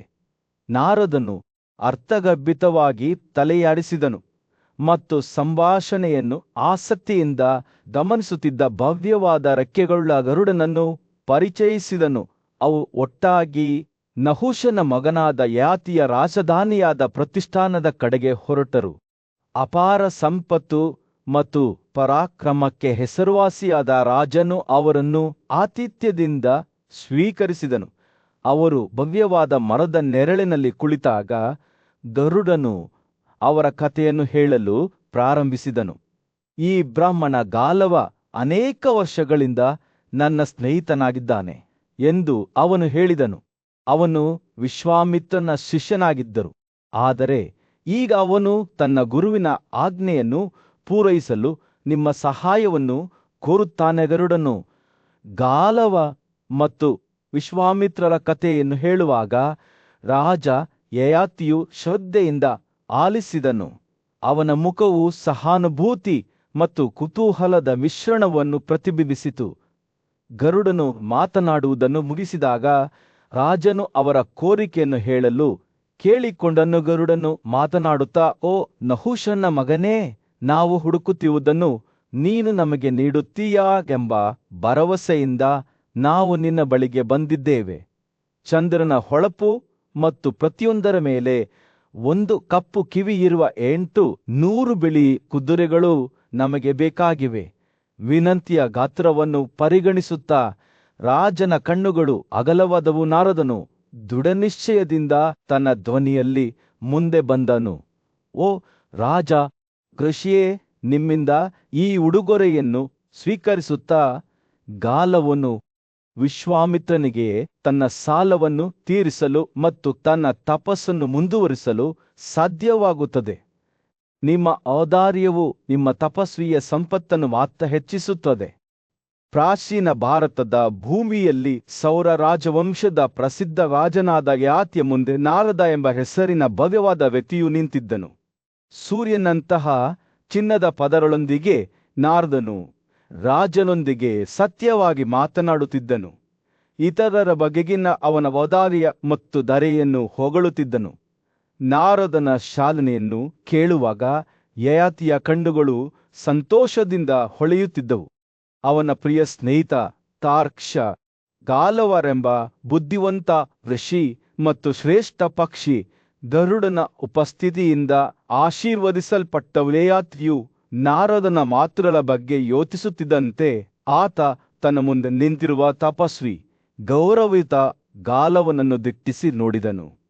ರಾಜನ ಹೃದಯವು ತನ್ನ ಆಧ್ಯಾತ್ಮಿಕ ಅನ್ವೇಷಣೆಗೆ ಬ್ರಾಹ್ಮಣನ ಅಚಲವಾದ ಸಮರ್ಪಣೆಯ ಬಗ್ಗೆ ಮೆಚ್ಚುಗೆಯಿಂದ ಉಬ್ಬಿಕೊಂಡಿತು. ಅವನು ತನ್ನ ತಪಸ್ಸುಗಳಿಗಾಗಿ ಭಿಕ್ಷೆ ಬೇಡುತ್ತಾ ಸೌರ ರಾಜವಂಶದ ಪ್ರದೇಶಗಳು ಮತ್ತು ರಾಜ್ಯಗಳನ್ನು ಹಾದು ಹೋಗುವ ಮೂಲಕ ಗಾಲವನ್ನು ದೂರದಿಂದ ಬಂದಿದ್ದಾನೆಂದು ಗಮನಿಸಿದನು. ಯಯಾತಿಯ ಆಲೋಚನೆಗಳು ತನ್ನ ಸ್ವಂತ ಸಂಪತ್ತಿನತ್ತನ್ನು ತಿರುಗಿಸಿದವು. ಅದು ಕಾಲಾನಂತರದಲ್ಲಿ ಗಣನೀಯವಾಗಿ ಕ್ಷೀಣಿಸಿತು. ಆದರೆ ಅವನು ತನ್ನ ಅತಿಥಿಗಳನ್ನು ನಿರಾಶೆಗೊಳಿಸದಿರಲು ನಿರ್ಧರಿಸಿದನು. ಸೌಮ್ಯವಾದ ನಗುವಿನೊಂದಿಗೆ ಯಯಾತಿಯು ನಾರದನಿಗೆ, ಇಂದು ನನ್ನ ಜೀವನವು ಧನ್ಯವಾಗಿದೆ ಮತ್ತು ನಾನು ಹುಟ್ಟಿದ ವಂಶಾವಳಿಯು ಇಂದು ನಿಜವಾಗಿಯೂ ಆಶೀರ್ವದಿಸಲ್ಪಟ್ಟಿದೆ. ನನ್ನ ಈ ಪ್ರಾಂತ್ಯವೂ ಸಹ ನಿಮ್ಮ ಉಪಸ್ಥಿತಿಯಿಂದ ಆಶೀರ್ವದಿಸಲ್ಪಟ್ಟಿದೆ. ಓ ಪಾಪರಹಿತ ತಾರ್ಕ್ಷ್ಯ ಮುಂದುವರಿಯುವ ಮೊದಲು ಅವನು ಒಂದು ಕ್ಷಣ ವಿರಾಮಗೊಳಿಸಿದನು. ಆದಾಗ್ಯೂ ನನ್ನ ಸಂಪತ್ತು ಬಹಳವಾಗಿ ಬಳಲುತ್ತಿದೆ ಎಂದು ನಾನು ಒಪ್ಪಿಕೊಳ್ಳಬೇಕು. ಆದಾಗ್ಯೂ ನಾನು ನಿಮ್ಮನ್ನು ಅಥವಾ ಈ ಶ್ರೇಷ್ಠ ಕೃಷಿಯನ್ನು ನಿರಾಶೆಗೊಳಿಸುವುದಿಲ್ಲ. ಅವನು ತನ್ನ ಉದ್ದೇಶವನ್ನು ಸಾರಿಸಲು ಏನು ಬಳಸುತ್ತಾನೋ ಅದನ್ನು ನಾನು ಅವನಿಗೆ ನೀಡುತ್ತೇನೆ. ಯಯಾತಿಯ ಕಣ್ಣುಗಳು ಗಾಲವನ ಕಡೆಗೆ ತಿರುಗಿದವು ಮತ್ತು ಪರೋಪಕಾರಿ ಅಭಿವ್ಯಕ್ತಿಯೊಂದಿಗೆ ಅವನು ಹೇಳಿದನು, 4 ಕುಟುಂಬಗಳ ಶಾಶ್ವತವಾದ ನನ್ನ ಮಗಳು ಮಾಧವಿಯನ್ನೇ ತೆಗೆದುಕೊಳ್ಳಿ. ಅವಳು ಆಕಾಶದ ಜೀವಿಯಂತೆ ಸುಂದರಳಾಗಿದ್ದಾಳೆ. ಅವಳನ್ನು ನೋಡುವ ಎಲ್ಲರಲ್ಲೂ ಸದ್ಗುಣವನ್ನು ಪ್ರೇರೇಪಿಸುವ ಸಾಮರ್ಥ್ಯವನ್ನು ಹೊಂದಿದ್ದಾಳೆ. ದೇವರುಗಳು, ಪುರುಷರು ಮತ್ತು ಅಸುರರು ಸಹ ಅವಳ ಸೌಂದರ್ಯಕ್ಕೆ ಆಕರ್ಷಿತರಾಗುತ್ತಾರೆ. ರಾಜರು ತಮ್ಮ ಎಲ್ಲಾ ರಾಜ್ಯಗಳನ್ನು ಆಕೆಯ ಕೈಗಾಗಿ ವರದಕ್ಷಿಣೆಯಾಗಿ ನೀಡುತ್ತಾರೆ. ಆ ಮಾತುಗಳೊಂದಿಗೆ ಯಯಾತಿಯು ತನ್ನ ಮಗಳಿಗೆ ಮಾಧವಿ ಎಂದು ಹೆಸರಿಟ್ಟು ಗಾಲವನನ್ನು ಅರ್ಪಿಸಿದಳು. ಮಾಧವಿಯ ಉಡುಗೊರೆಯನ್ನು ಸ್ವೀಕರಿಸಿದ ಗಾಲವನ ಕಣ್ಣುಗಳು ಕೃತಜ್ಞತೆಯಿಂದ ಅಗಲವಾದವು. ಅವನು ಸಮ್ಮತಿಯಿಂದ ತಲೆಯಾಡಿಸಿದನು ಮತ್ತು ಅವನ ಪಕ್ಕದಲ್ಲಿದ್ದ ಗರುಡನೊಂದಿಗೆ ಅವರು ಯಯಾತಿಯನ್ನು ವಿದಾಯ ಹೇಳಿದರು. ಶೀಘ್ರದಲ್ಲೇ ಮರಳುವುದಾಗಿ ಭರವಸೆ ನೀಡಿದರು. ಅವರು ಹೊರಟು ಹೋದಾಗ ನಾರದನು ಗಾಲವನೊಂದಿಗೆ ಮಾತನಾಡುತ್ತಾ, ಅಂತಿಮವಾಗಿ ಕುದುರೆಗಳನ್ನು ಸಂಗ್ರಹಿಸಲು ಸಾಧನಗಳನ್ನು ಪಡೆಯಲಾಗಿದೆ ಎಂದು ಹೇಳಿದನು. ಆ ಮಾತುಗಳೊಂದಿಗೆ ಗರುಡನು ಹಾರಲು ಪ್ರಾರಂಭಿಸಿದನು. ಗಾಲವನನ್ನು ಅವರ ಮುಂದಿನ ಕ್ರಮದ ಬಗ್ಗೆ ಯೋಚಿಸಲು ಬಿಟ್ಟುಹೋದನು. ಮಾಧವಿಯು ತನ್ನ ಪಕ್ಕದಲ್ಲಿದ್ದಾಗ ಗಾಲವನು ಅವಳಿಗೆ ಸೂಕ್ತವಾದ ವರನನ್ನು ಹುಡುಕುವ ಬಗ್ಗೆ ಯೋಚಿಸಲು ಪ್ರಾರಂಭಿಸಿದನು. ಅವನು ಅಯೋಧ್ಯೆಯಲ್ಲಿ ವಾಸಿಸುತ್ತಿದ್ದ ಇಕ್ಷ್ವಾಕು ರಾಜವಂಶದ ನ್ಯಾಯಯುತ ಆಡಳಿತಗಾರನಾದ ರಾಜ ಹರ್ಯಶ್ವನ ಸದ್ಗುಣಗಳನ್ನು ನೆನಪಿಸಿಕೊಂಡನು. ಈ ರಾಜನು ತನ್ನ ಶೌರ್ಯ, ಮಿಲಿಟರಿ ಪರಾಕ್ರಮ ಮತ್ತು ಬ್ರಾಹ್ಮಣರ ಮೇಲಿನ ಪ್ರೀತಿಗೆ ಹೆಸರುವಾಸಿಯಾಗಿದ್ದನು. ಸಂತತಿಯ ಬಯಕೆಯಿಂದ ಅವನು ಶಾಂತ ಭಕ್ತಿಯ ಜೀವನವನ್ನು ನಡೆಸುತ್ತಿದ್ದನು. ಉದಾತ್ತ ತಪಸ್ಸಿನಲ್ಲಿ ತೊಡಗಿದ್ದನು. ಗಾಲವೋ ಬುದ್ಧಿವಂತ ಮತ್ತು ನ್ಯಾಯಯುತ ರಾಜನಾದ ಹರ್ಯಶ್ವನ ಭಾರ್ಯವಾದ ಆಸ್ಥಾನದಲ್ಲಿ ಅವನ ಮತ್ತು ಪೂಜ್ಯ ಋಷಿಯಾದ ನಾರದರ ನಡುವೆ ಸಂಭಾಷಣೆ ಪ್ರಾರಂಭವಾಯಿತು. ರಾಜನ ಕಣ್ಣುಗಳು ಮಗನ ಹಂಬಲದಿಂದ ತುಂಬಿದ್ದವು ಮತ್ತು ಬಹಳ ಚಿಂತನೆಯ ನಂತರ, ನನ್ನ ಮುಂದೆ ಈ ಹುಡುಗಿ ದೇವರಿಗೆ ಯೋಗ್ಯವಾದ ನಿಧಿಯಾಗಿದೆ. ಅವಳ ಕಾಲುಗಳು ಸಂಪೂರ್ಣವಾಗಿ ಅನುಪಾತದಲ್ಲಿವೆ. ಅವಳ ಗುಣಲಕ್ಷಣಗಳು ಸೊಗಸಾದವು ಮತ್ತು ಅವಳು ಎಲ್ಲಾ ಕಲೆ ಮತ್ತು ವಿಜ್ಞಾನಗಳನ್ನು ಹೊಂದಿದ್ದಾಳೆ. ಅವಳು ಅನೇಕ ಮಕ್ಕಳನ್ನು ಹೆರುತ್ತಾಳೆ ಮತ್ತು ಬಹುಶಃ ಅವರಲ್ಲಿ ಒಬ್ಬ ಚಕ್ರವರ್ತಿಯೂ ಸಹ. ರಾಜನು ಪ್ರಸಿದ್ಧ ಬ್ರಾಹ್ಮಣನಾದ ಗಾಲವನ ಕಡೆಗೆ ತಿರುಗಿ ಹೇಳಿ, ನಾನು ಈ ಕನ್ಯೆಗೆ ಏನು ವರದಕ್ಷಿಣೆ ನೀಡಬೇಕು ಎಂದು ಕೇಳಿದನು. ಗಾಲವನು ತನ್ನ ತೀಕ್ಷ್ಣವಾದ ಒಳನೋಟದಿಂದ ಉತ್ತರಿಸಿದನು, ಒಳ್ಳೆಯ ಭೂಮಿಯಲ್ಲಿ ಜನಿಸಿದ ಚಂದ್ರನ ಬಿಳಿ ಮತ್ತು ರಾತ್ರಿಯಂತೆ ಒಂದು ಕಿವಿಯೊಂದಿಗೆ ಅವಳಿಗೆ 800 ಕುದುರೆಗಳನ್ನು ಕೊಡಿ. ಈ ಶುಭ ಕನ್ಯೆಯು ನಿಮ್ಮ ಪುತ್ರರ ತಾಯಿಯಾಗುತ್ತಾಳೆ. ಬೆಂಕಿಯ ಕೋಲು ಜ್ವಾಲೆಗೆ ಜನ್ಮ ನೀಡುವಂತೆಯೇ ಮಗುವನ್ನು ಹೊಂದುವ ನಿರೀಕ್ಷೆಯಲ್ಲಿ ರಾಜನ ಹೃದಯವು ಸಂತೋಷದಿಂದ ಉಬ್ಬಿಕೊಂಡಿತು. ಆದರೆ ಅವನ ಕಾಮವು ಅವನ ತೀರ್ಪನ್ನು ಮಬ್ಬಾಗಿಸಿತು. ಮಾಧವಿಯ ಮೇಲೆ ಕೇವಲ ಒಂದು ಮಗುವನ್ನು ಹೊಂದಲು ಅನುಮತಿ ನೀಡುವಂತೆ ಅವನು ಗಾಲವನನ್ನು ವಿನಂತಿಸಿದನು. ಆ ಹುಡುಗಿಯೇ ತನ್ನ ಸಂಗೀತದ ಧ್ವನಿಯಂತೆ ಮಾತನಾಡುತ್ತಾ, ಒಬ್ಬ ಬುದ್ಧಿವಂತ ಕೃಷಿಯು ಪ್ರತಿ ಹೆರಿಗೆಯ ನಂತರ ನಾನು ನನ್ನ ಕನ್ಯತ್ವವನ್ನು ಮರಳಿ ಪಡೆಯುತ್ತೇನೆ ಎಂಬ ವರವನ್ನು ನನಗೆ ನೀಡಿದ್ದನು. ಈ ರಾಜನ ಅತ್ಯುತ್ತಮ ಕುದುರೆಗಳನ್ನು ವಿನಿಮಯವಾಗಿ ಸ್ವೀಕರಿಸಿ ನನಗೆ ನೀಡಿ. ಈ ರೀತಿಯಲ್ಲಿ ನೀವು 4 ರಾಜರಿಂದ 100 ಕುದುರೆಗಳನ್ನು ಸಂಗ್ರಹಿಸಬಹುದು ಮತ್ತು ನೀವೇ 4 ಗಂಡು ಮಕ್ಕಳನ್ನು ಹೊಂದಬಹುದು. ಗಾಲವ ಆ ಹುಡುಗಿಯ ಮಾತುಗಳ ಬಗ್ಗೆ ಯೋಚಿಸಿದನು ಮತ್ತು ನಂತರ ರಾಜ ಹರ್ಯಶ್ವನ ಕಡೆಗೆ ತಿರುಗಿದನು.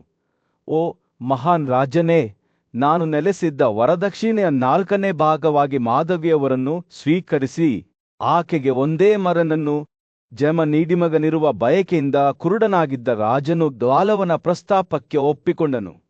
ಅವನು ಮಾಧವಿಯನ್ನು ತನ್ನ ವಶಕ್ಕೆ ತೆಗೆದುಕೊಂಡನು ಮತ್ತು ಕಾಲಾನಂತರದಲ್ಲಿ ವಾಸುಮಾನಸ್ ಎಂದು ಕರೆಯಲ್ಪಡುವ ಮಗುವನ್ನು ಪಡೆದನು. ಇವ ರಾಜಕುಮಾರನು ಭೂಮಿಯ ಮೇಲಿನ ಎಲ್ಲಾ ಶ್ರೀಮಂತ ರಾಜರಿಗಿಂತ ಶ್ರೀಮಂತನಾಗಿ ಬೆಳೆದನು. ಸ್ವತಃ ವಾಸುವಿನಂತೆ ಇದ್ದನು. ಅವನು ಒಬ್ಬ ಮಹಾನ್ ರಾಜನಾಗಿ ಮತ್ತು ಸಂಪತ್ತನ್ನು ನೀಡಿದವನಾಗಿದ್ದನು. ಸ್ವಲ್ಪ ಸಮಯ ಕಳೆದು ಗಾಲವನು ಮಾಧವಿಯೊಂದಿಗೆ ರಾಜ ಹರ್ಯಶ್ವನ ಆಸ್ಥಾನಕ್ಕೆ ಮರಳಿದರು. ಓ ರಾಜನೇ, ನಿನಗೆ ಒಬ್ಬ ಮಗನಿದ್ದಾನೆ ಎಂದು ನಗುತ್ತಾ ಹೇಳಿದನು. ನಿಜ, ಈ ಮಗು ಸೂರ್ಯನಂತೆ ಹೊಳೆಯುತ್ತದೆ. ಈಗ ನಾನು ಇನ್ನೊಬ್ಬ ರಾಜನಿಂದ ಭಿಕ್ಷೆ ಬೇಡುವ ಸಮಯ ಬಂದಿದೆ. ರಾಜನು ತನ್ನ ವಾಗ್ದಾನ ಮತ್ತು ಗಾಲವನಿಗೆ ಇನ್ನೂ ಬಾಕಿಯಿರುವ 600 ಕುದುರೆಗಳ ಸಮತೋಲನವನ್ನು ನೆನಪಿಸಿಕೊಂಡು ಮಾಧವಿಯವರನ್ನು ಬ್ರಾಹ್ಮಣನ ಬಳಿಗೆ ಹಿಂದಿರುಗಿಸಿದನು. ಭಾರವಾದ ಹೃದಯದಿಂದ ಹುಡುಗಿ ತನ್ನ ರಾಜಮನೆತನದ ಸಮೃದ್ಧಿಯನ್ನು ತ್ಯಜಿಸಿ ಮತ್ತೊಮ್ಮೆ ಕನ್ಯೆಯಾದಳು. ಅವರು ತಮ್ಮ ಪ್ರಯಾಣದಲ್ಲಿ ಗಾಲವನನ್ನು ಹಿಂಬಾಲಿಸುತ್ತಿದ್ದಂತೆ ಅವನು ಸಹಾನುಭೂತಿಯಿಂದ ಅವಳ ಕಡೆಗೆ ತಿರುಗಿ, ಕುದುರೆಗಳು ನಿಮ್ಮೊಂದಿಗೆ ಉಳಿಯಲಿ ಎಂದು ಹೇಳಿದನು. ಈ ಜೋಡಿಯು ರಾಜ ದಿವೋದಾಸನ ಆಸ್ಥಾನದ ಕಡೆಗೆ ಹೊರಟಿತು. ಮಾಧವಿಯೊಂದಿಗೆ ಅವಳ ಹೊಸ ರೂಪದಲ್ಲಿ ಒಟ್ಟಿಗೆ ಅವರು ಭಿಕ್ಷೆ ಬೇಳುತ್ತಿದ್ದರು ಮತ್ತು ಒಂದು ಮಾರ್ಗವನ್ನು ರಚಿಸುತ್ತಿದ್ದರು. ಸೊಂಪಾದ ಮತ್ತು ರೋಮಾಂಚಕವಾದ ಕಾಡಿನಲ್ಲಿ ಬುದ್ಧಿವಂತ ಮತ್ತು ಪೂಜ್ಯ ಋಷಿಯಾದ ನಾರದನು ಪ್ರಸಿದ್ಧ ಬ್ರಾಹ್ಮಣನಾದ ಗಾಲವನ ಪಕ್ಕದಲ್ಲಿ ನಿಂತನು. ಅವರು ಗಾಲವನ ಕೋರಿಕೆಯನ್ನು ಪೂರೈಸಲು ಸಿದ್ಧರಿರುವ ಒಬ್ಬ ಪ್ರಸಿದ್ಧ ರಾಜನನ್ನು ಹುಡುಕುತ್ತಾ ಹಲವು ದಿನಗಳ ಕಾಲ ಪ್ರಯಾಣಿಸುತ್ತಿದ್ದರು. ಅವಳ ಅನ್ವೇಷಣೆಯ ಉದ್ದೇಶವು ಬೇರಾರೂ ಅಲ್ಲ, ತನ್ನ ಮಹಾನ್ ಪರಾಕ್ರಮ ಮತ್ತು ಸದ್ಗುಣಗಳಿಗೆ ದೂರದವರೆಗೆ ಹೆಸರುವಾಸಿಯಾಗಿದ್ದ ಕಾಶಿಗಳ ದಿವೋದಾಸನಾಗಿದ್ದನು. ಗಾಲವನು ಸುಂದರವಾದ ಕನ್ಯೆಯಾದ ಮಾಧವಿಯ ಬಳಿಗೆ ಬಂದು ಸೌಮ್ಯವಾದ ಧ್ವನಿಯಲ್ಲಿ ಮಾತನಾಡಲು ಪ್ರಾರಂಭಿಸಿದನು. ಮಾಧವಿ, ಪ್ರಿಯನೇ, ಅವನು ನಾವು ನ್ಯಾಯಯುತ ಮತ್ತು ಉದಾತ್ತ ಆಡಳಿತಗಾರನಾದ ರಾಜ ದಿವೋದಾಸನನ್ನು ಭೇಟಿಯಾಗಲು ಹೊರಟಿದ್ದೇವೆ. ಅವನು ಭೀಮಸೇನನ ಮಗ ಮತ್ತು ದೊಡ್ಡ ಶಕ್ತಿಯನ್ನು ಹೊಂದಿದ್ದಾನೆ. ಹೆದರಬೇಡಿ, ನಿಧಾನವಾಗಿ ನನ್ನನ್ನು ಹಿಂಬಾಲಿಸಿ, ದುಃಖಿಸಬೇಡಿ.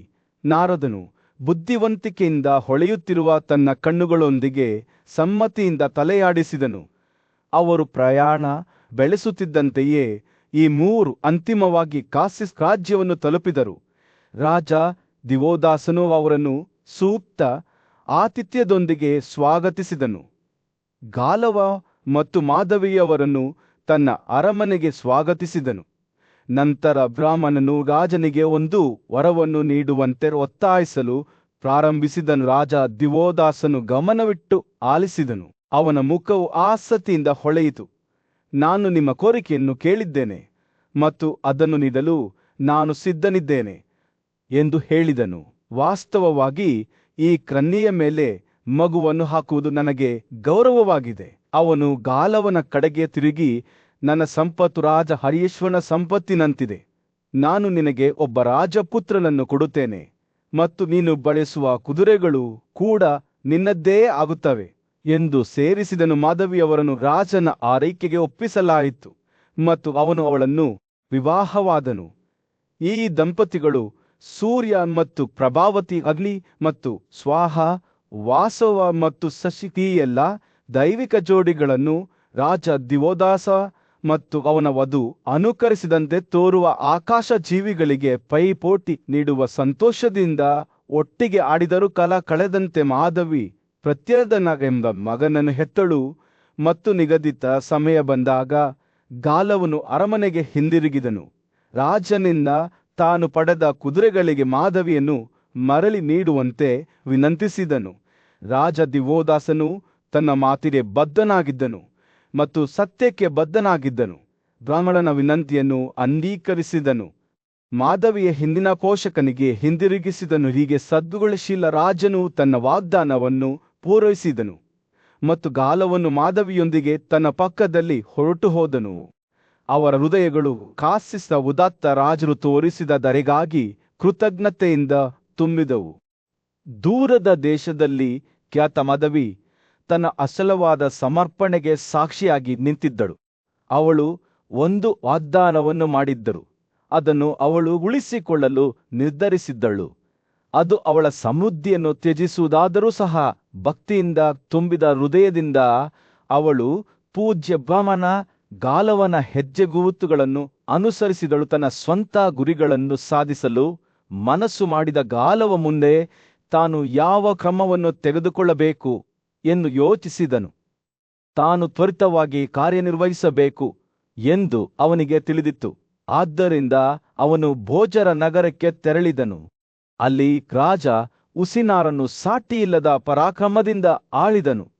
ರಾಜನ ಮುಂದೆ ಬಂದ ನಂತರ ಗಾಲವನು ಅವನನ್ನು ರಾಜ್ಯದ ಹಣೆಬರಹವನ್ನು ಬದಲಾಯಿಸುವ ಪದಗಳಿಂದ ಸಂಬೋಧಿಸಿದನು. ಘನತೆವೆತ್ತರೆ ಗಾಲವ ಪ್ರಾರಂಭಿಸಿದ, ಈ ಹುಡುಗಿ ನಿಮಗೆ 2 ರಾಜಪುತ್ರರನ್ನು ಹೆರುತ್ತಾಳೆ. ಆಕೆಯಿಂದ ಹುಟ್ಟಿದ ಮಕ್ಕಳೊಂದಿಗೆ ನೀವು ಈ ಜಗತ್ತಿನಲ್ಲಿ ಮತ್ತು ಮುಂದಿನ ಜಗತ್ತಿನಲ್ಲಿ ಶ್ರೇಷ್ಠತೆಯನ್ನು ಪಡೆಯುತ್ತೀರಿ. ನಿಮ್ಮ ಕೃತಜ್ಞತೆಯ ಸಂಕೇತವಾಗಿ ನಾನು 400 ಕುದುರೆಗಳನ್ನು ಕೇಳುತ್ತೇನೆ. ಪ್ರತಿಯೊಂದು ರಾತ್ರಿ ಆಕಾಶದಂತೆ ಕಪ್ಪು ಕಿವಿಗಳನ್ನು ಹೊಂದಿವೆ. ಈ ಕುದುರೆಗಳು ನನಗೆ ಅಲ್ಲ, ಆದರೆ ನನ್ನ ಗುರುಗಳಿಗೆ. ನೀವು ನನ್ನ ನಿಯಮಗಳನ್ನು ಒಪ್ಪಿಕೊಂಡರೆ ಹಿಂಜರಿಯದೆ ಹಾಗೆ ಮಾಡಿ. ಗಾಲವನ ಮಾತುಗಳು ದೃಢನಿಶ್ಚಯದಿಂದ ತುಂಬಿವೆ. ಅವನ ಕಣ್ಣುಗಳು ಒಳಗಿನ ಬೆಂಕಿಯಿಂದ ಉರಿಯುತ್ತಿವೆ. ರಾಜ ಉಸಿನರನ್ನು ಗಲವನ ಪ್ರಸ್ತಾಪವನ್ನು ಶ್ರದ್ಧೆಯಿಂದ ಆಲಿಸಿದನು. ಅವನ ಹೃದಯವು ಬ್ರಾಹ್ಮಣನ ಷರತ್ತುಗಳನ್ನು ಸ್ವೀಕರಿಸುವ ಸಾಧಕ ಬಾಧಕಗಳನ್ನು ತೂಗುತ್ತಿತ್ತು. ಒಂದು ಕ್ಷಣದ ಚಿಂತನೆಯ ನಂತರ ಅವನು ಉತ್ತರಿಸಿದನು, ಓ ಗಲವ, ನಾನು ನಿನ್ನ ಮಾತುಗಳನ್ನು ಕೇಳಿದ್ದೇನೆ. ನೀನು ಹೇಳಿದಂತೆ ಮಾಡಲು ನನ್ನ ಹೃದಯವು ಒಲವು ತೋರುತ್ತದೆ. ಆದರೆ ಸರ್ವೋಚ್ಚ ಸೇನಾಧಿಪತಿಯು ಎಲ್ಲರನ್ನೂ ನಿಯಂತ್ರಿಸುತ್ತಾನೆ. ನಿಮ್ಮ ವಿವರಣೆಗೆ ಹೊಂದಿಕೆಯಾಗುವ ಕೇವಲ 200 ಕುದುರೆಗಳನ್ನು ನಾನು ಹೊಂದಿದ್ದೇನೆ. ಆದರೆ ನನ್ನ ಕೃತಜ್ಞತೆಯ ಸಂಕೇತವಾಗಿ ಅವುಗಳನ್ನು ನೀಡಲು ನಾನು ಸಿದ್ಧನಿದ್ದೇನೆ. ಉಸಿನರ ಅವರ ಪ್ರತಿಕ್ರಿಯೆಯನ್ನು ಗ್ರಹಿಸಿದ ಗಾಲವ ಅವರು ಒಪ್ಪಿಕೊಂಡು ತಲೆಯಾಡಿಸಿದರು. ಮಹಾರಾಜರೇ, ನೀವು ನೀಡಲು ಸಿದ್ಧರಿದ್ದಕ್ಕಿಂತ ಹೆಚ್ಚಿನದಕ್ಕಾಗಿ ನಾನು ನಿಮ್ಮ ಮೇಲೆ ಒತ್ತಡ ಹೇರುವುದಿಲ್ಲ. ಆದರೆ ಇದನ್ನು ತಿಳಿದುಕೊಳ್ಳಿ, ಮಕ್ಕಳಿಲ್ಲದವರು ಮರಣಾನಂತರದ ಜೀವನದಲ್ಲಿ ಬಹಳವಾಗಿ ಬಳಲುತ್ತಿದ್ದಾರೆ. ಈ ಕನ್ಯೆಯಿಂದ ಜನಿಸಿದ ಸಂತತಿಯೊಂದಿಗೆ ನೀವು ಆ ಅದೃಷ್ಟವನ್ನು ಉಳಿಸಿಕೊಳ್ಳುತ್ತೀರಿ.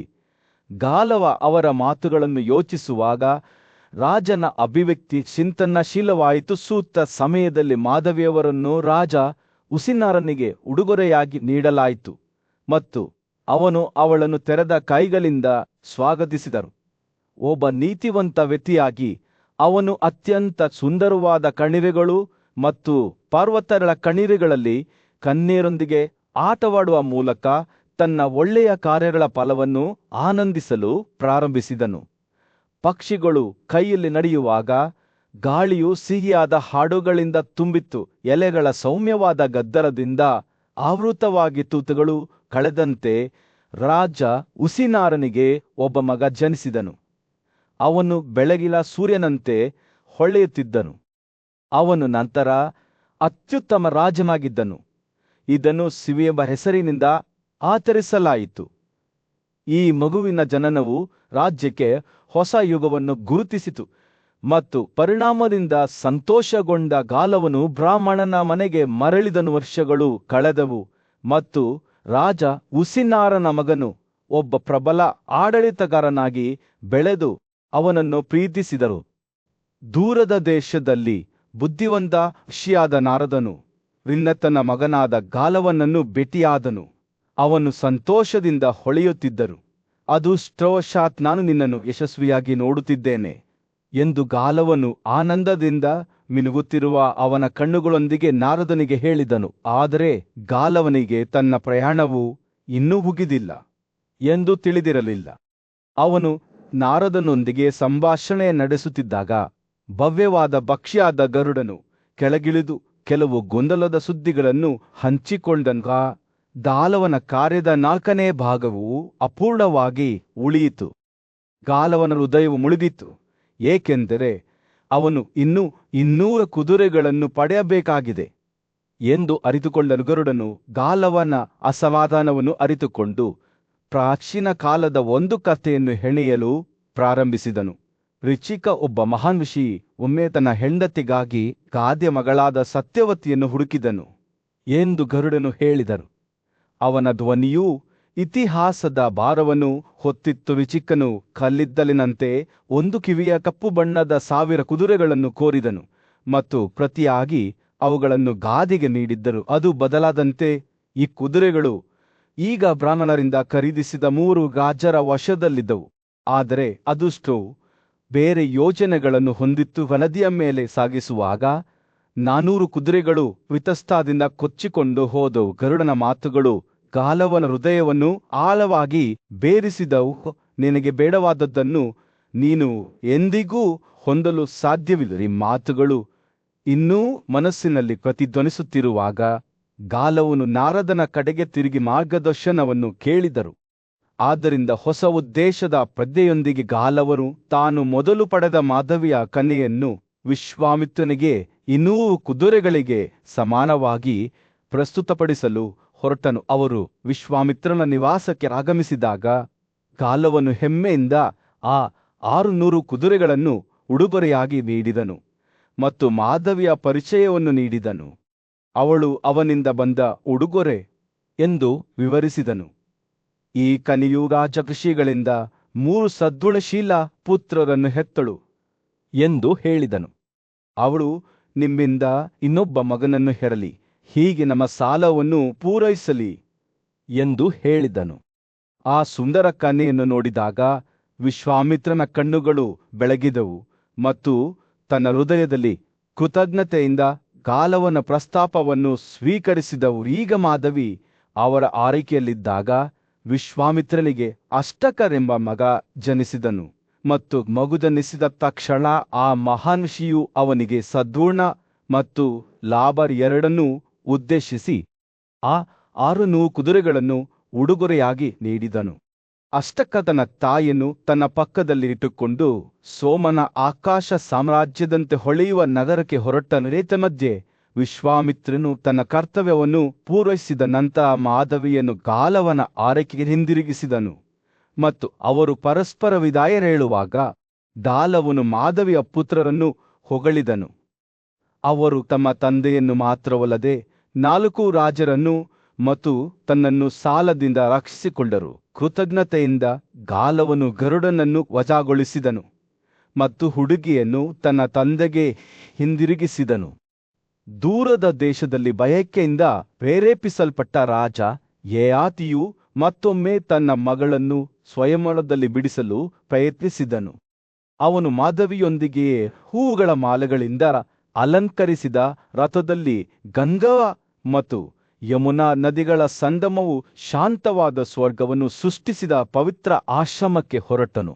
ನಾಗರು, ಯಕ್ಷರು, ಮನುಷ್ಯರು, ಗಂಧರ್ವರು, ಪ್ರಾಣಿಗಳು, ಪಕ್ಷಿಗಳು, ಪರ್ವತಗಳು, ಮರಗಳು ಮತ್ತು ಕಾಡುಗಳ ನಿವಾಸಿಗಳ ಸಭೆಯನ್ನು ಪ್ರವೇಶಿಸಿದಾಗ ಹೂ ಬಿಡುವ ಮರಗಳ ಸಿಹಿ ಪರಿಮಳದಿಂದ ಗಾಳಿಯು ತುಂಬಿತ್ತು. ಎಲ್ಲರೂ ಮಾಧವಿಗೆ ಸೂಕ್ತವಾದ ಗಂಡನ ಆಯ್ಕೆಯನ್ನು ವೀಕ್ಷಿಸಲು ಒಟ್ಟುಗೂಡಿದವು. ಸಮಾರಂಭವು ಪ್ರಾರಂಭವಾದಾಗ ಹುಡುಗಿಯ ಸೌಂದರ್ಯವು ಪ್ರಕಾಶಮಾನವಾದ ಸೂರ್ಯನಂತೆ ಹೊಳೆಯಿತು. ಅಸಲವಾದ ನೋಟದಿಂದ ಅವರು ಒಟ್ಟುಗೂಡಿದವರನ್ನು ವೀಕ್ಷಿಸಿದರು.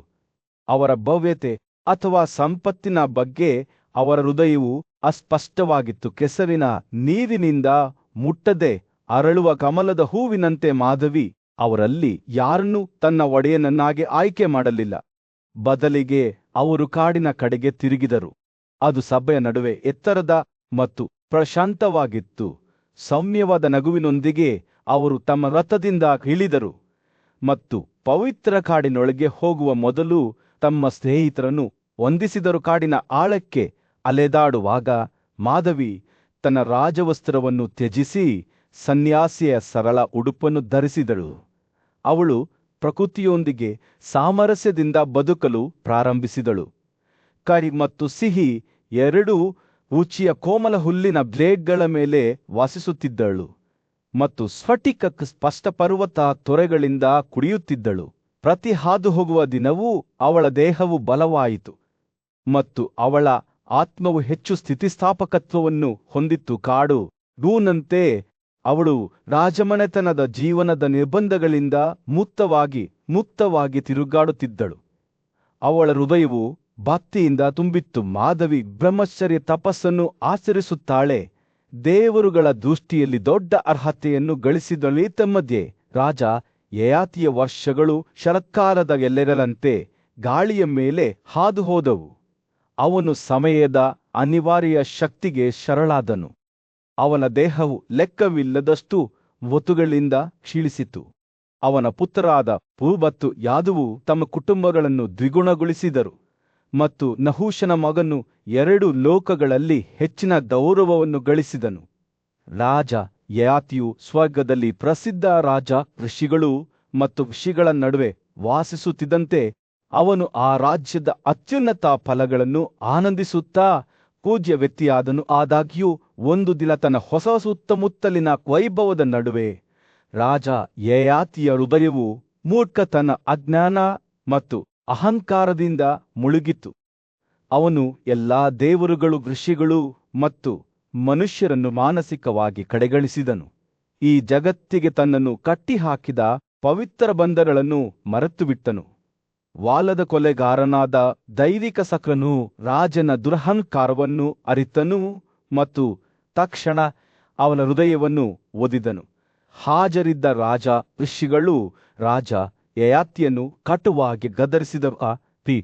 ಅವರು ಅವನ ಗುರುತಿನ ಬಗ್ಗೆ ಪರಸ್ಪರ ಪ್ರಶ್ನಿಸಿದರು.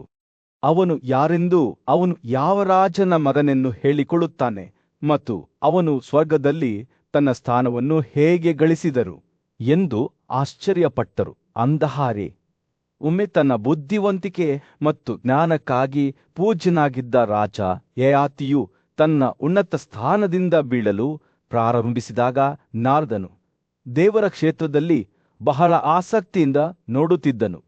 ಅವನ ಹುಮಾಲೆಗಳು ತಮ್ಮ ಹೊಳಪನ್ನು ಕಳೆದುಕೊಂಡಿದ್ದವು. ಅವನ ತಿಳುವಳಿಕೆಯು ಹತಾಶೆಯ ಭಾವನೆಯಿಂದ ಮುಸುಕಾಗಿತ್ತು ಮತ್ತು ಅವನ ಆಭರಣಗಳು ಮತ್ತು ನಿಲುವಂಗಿಗಳು ಶರತ್ಕಾಲದ ಎಲೆಗಳಂತೆ ಚೆಲ್ಲಿದವು. ಅವನು ಭೂಮಿಯ ಕಡೆಗೆ ಇಳಿಯುತ್ತಿದ್ದಂತೆ ಅವನ ಹೃದಯವು ಭಯದಿಂದ ನಡುಗಿತು ಮತ್ತು ಯಾವ ಪಾಪ ಅಥವಾ ಅಶುಭ ಆಲೋಚನೆಯು ಅಂತಹ ಪತನಕ್ಕೆ ಕಾರಣವಾಗಬಹುದು ಎಂದು ಅವನು ಆಶ್ಚರ್ಯಪಟ್ಟನು. ಯಯಾತಿಯ ಪತನವು ಹೆಚ್ಚು ಸ್ಪಷ್ಟವಾಗುತ್ತಿದ್ದಂತೆ ಸ್ವರ್ಗದಲ್ಲಿದ್ದ ಇತರ ರಾಜರಾದ ಸಿದ್ಧರು ಮತ್ತು ಅಪ್ಸರರು ತಮ್ಮ ಹಿಂದಿನ ಸಂಗಾತಿಯು ತನ್ನ ಹಿಡಿತವನ್ನು ಕಳೆದುಕೊಂಡಿರುವುದನ್ನು ನೋಡಿ ನಕ್ಕರು. ಆದರೆ ಅವನು ನೆಲಕ್ಕೆ ಬೀಳುವ ಮೊದಲು ದೇವರ ರಾಜನು ಕಳುಹಿಸಿದ ಆಕಾಶದ ಸಂದೇಶವಾಹಕನೊಬ್ಬನು ಆಗಮಿಸಿ ಯಯಾತಿಯ ಹೆಮ್ಮೆ ಮತ್ತು ಇತರರ ಬಗೆಗಿನ ನಿರ್ಲಕ್ಷ್ಯವು ತನ್ನ ಅರ್ಹತೆಗಳನ್ನು ಕಳೆದುಕೊಂಡಿದೆ ಎಂದು ತಿಳಿಸಿದನು.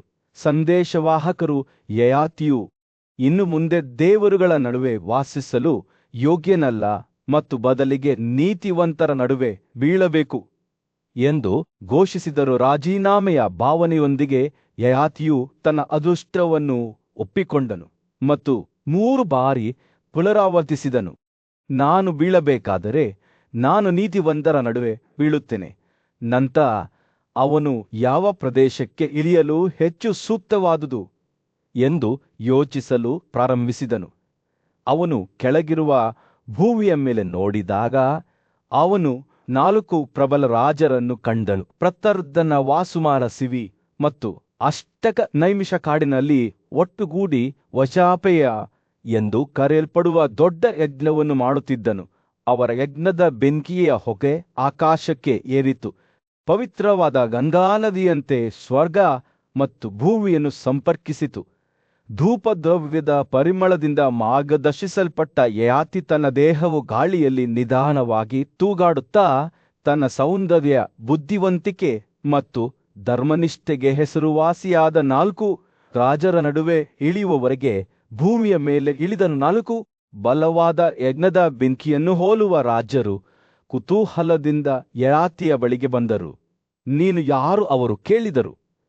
ನೀನು ಯಾವ ರಾಜ್ಯ ಅಥವಾ ದೇಶದಿಂದ ಬಂದಿದ್ದೀಯಾ?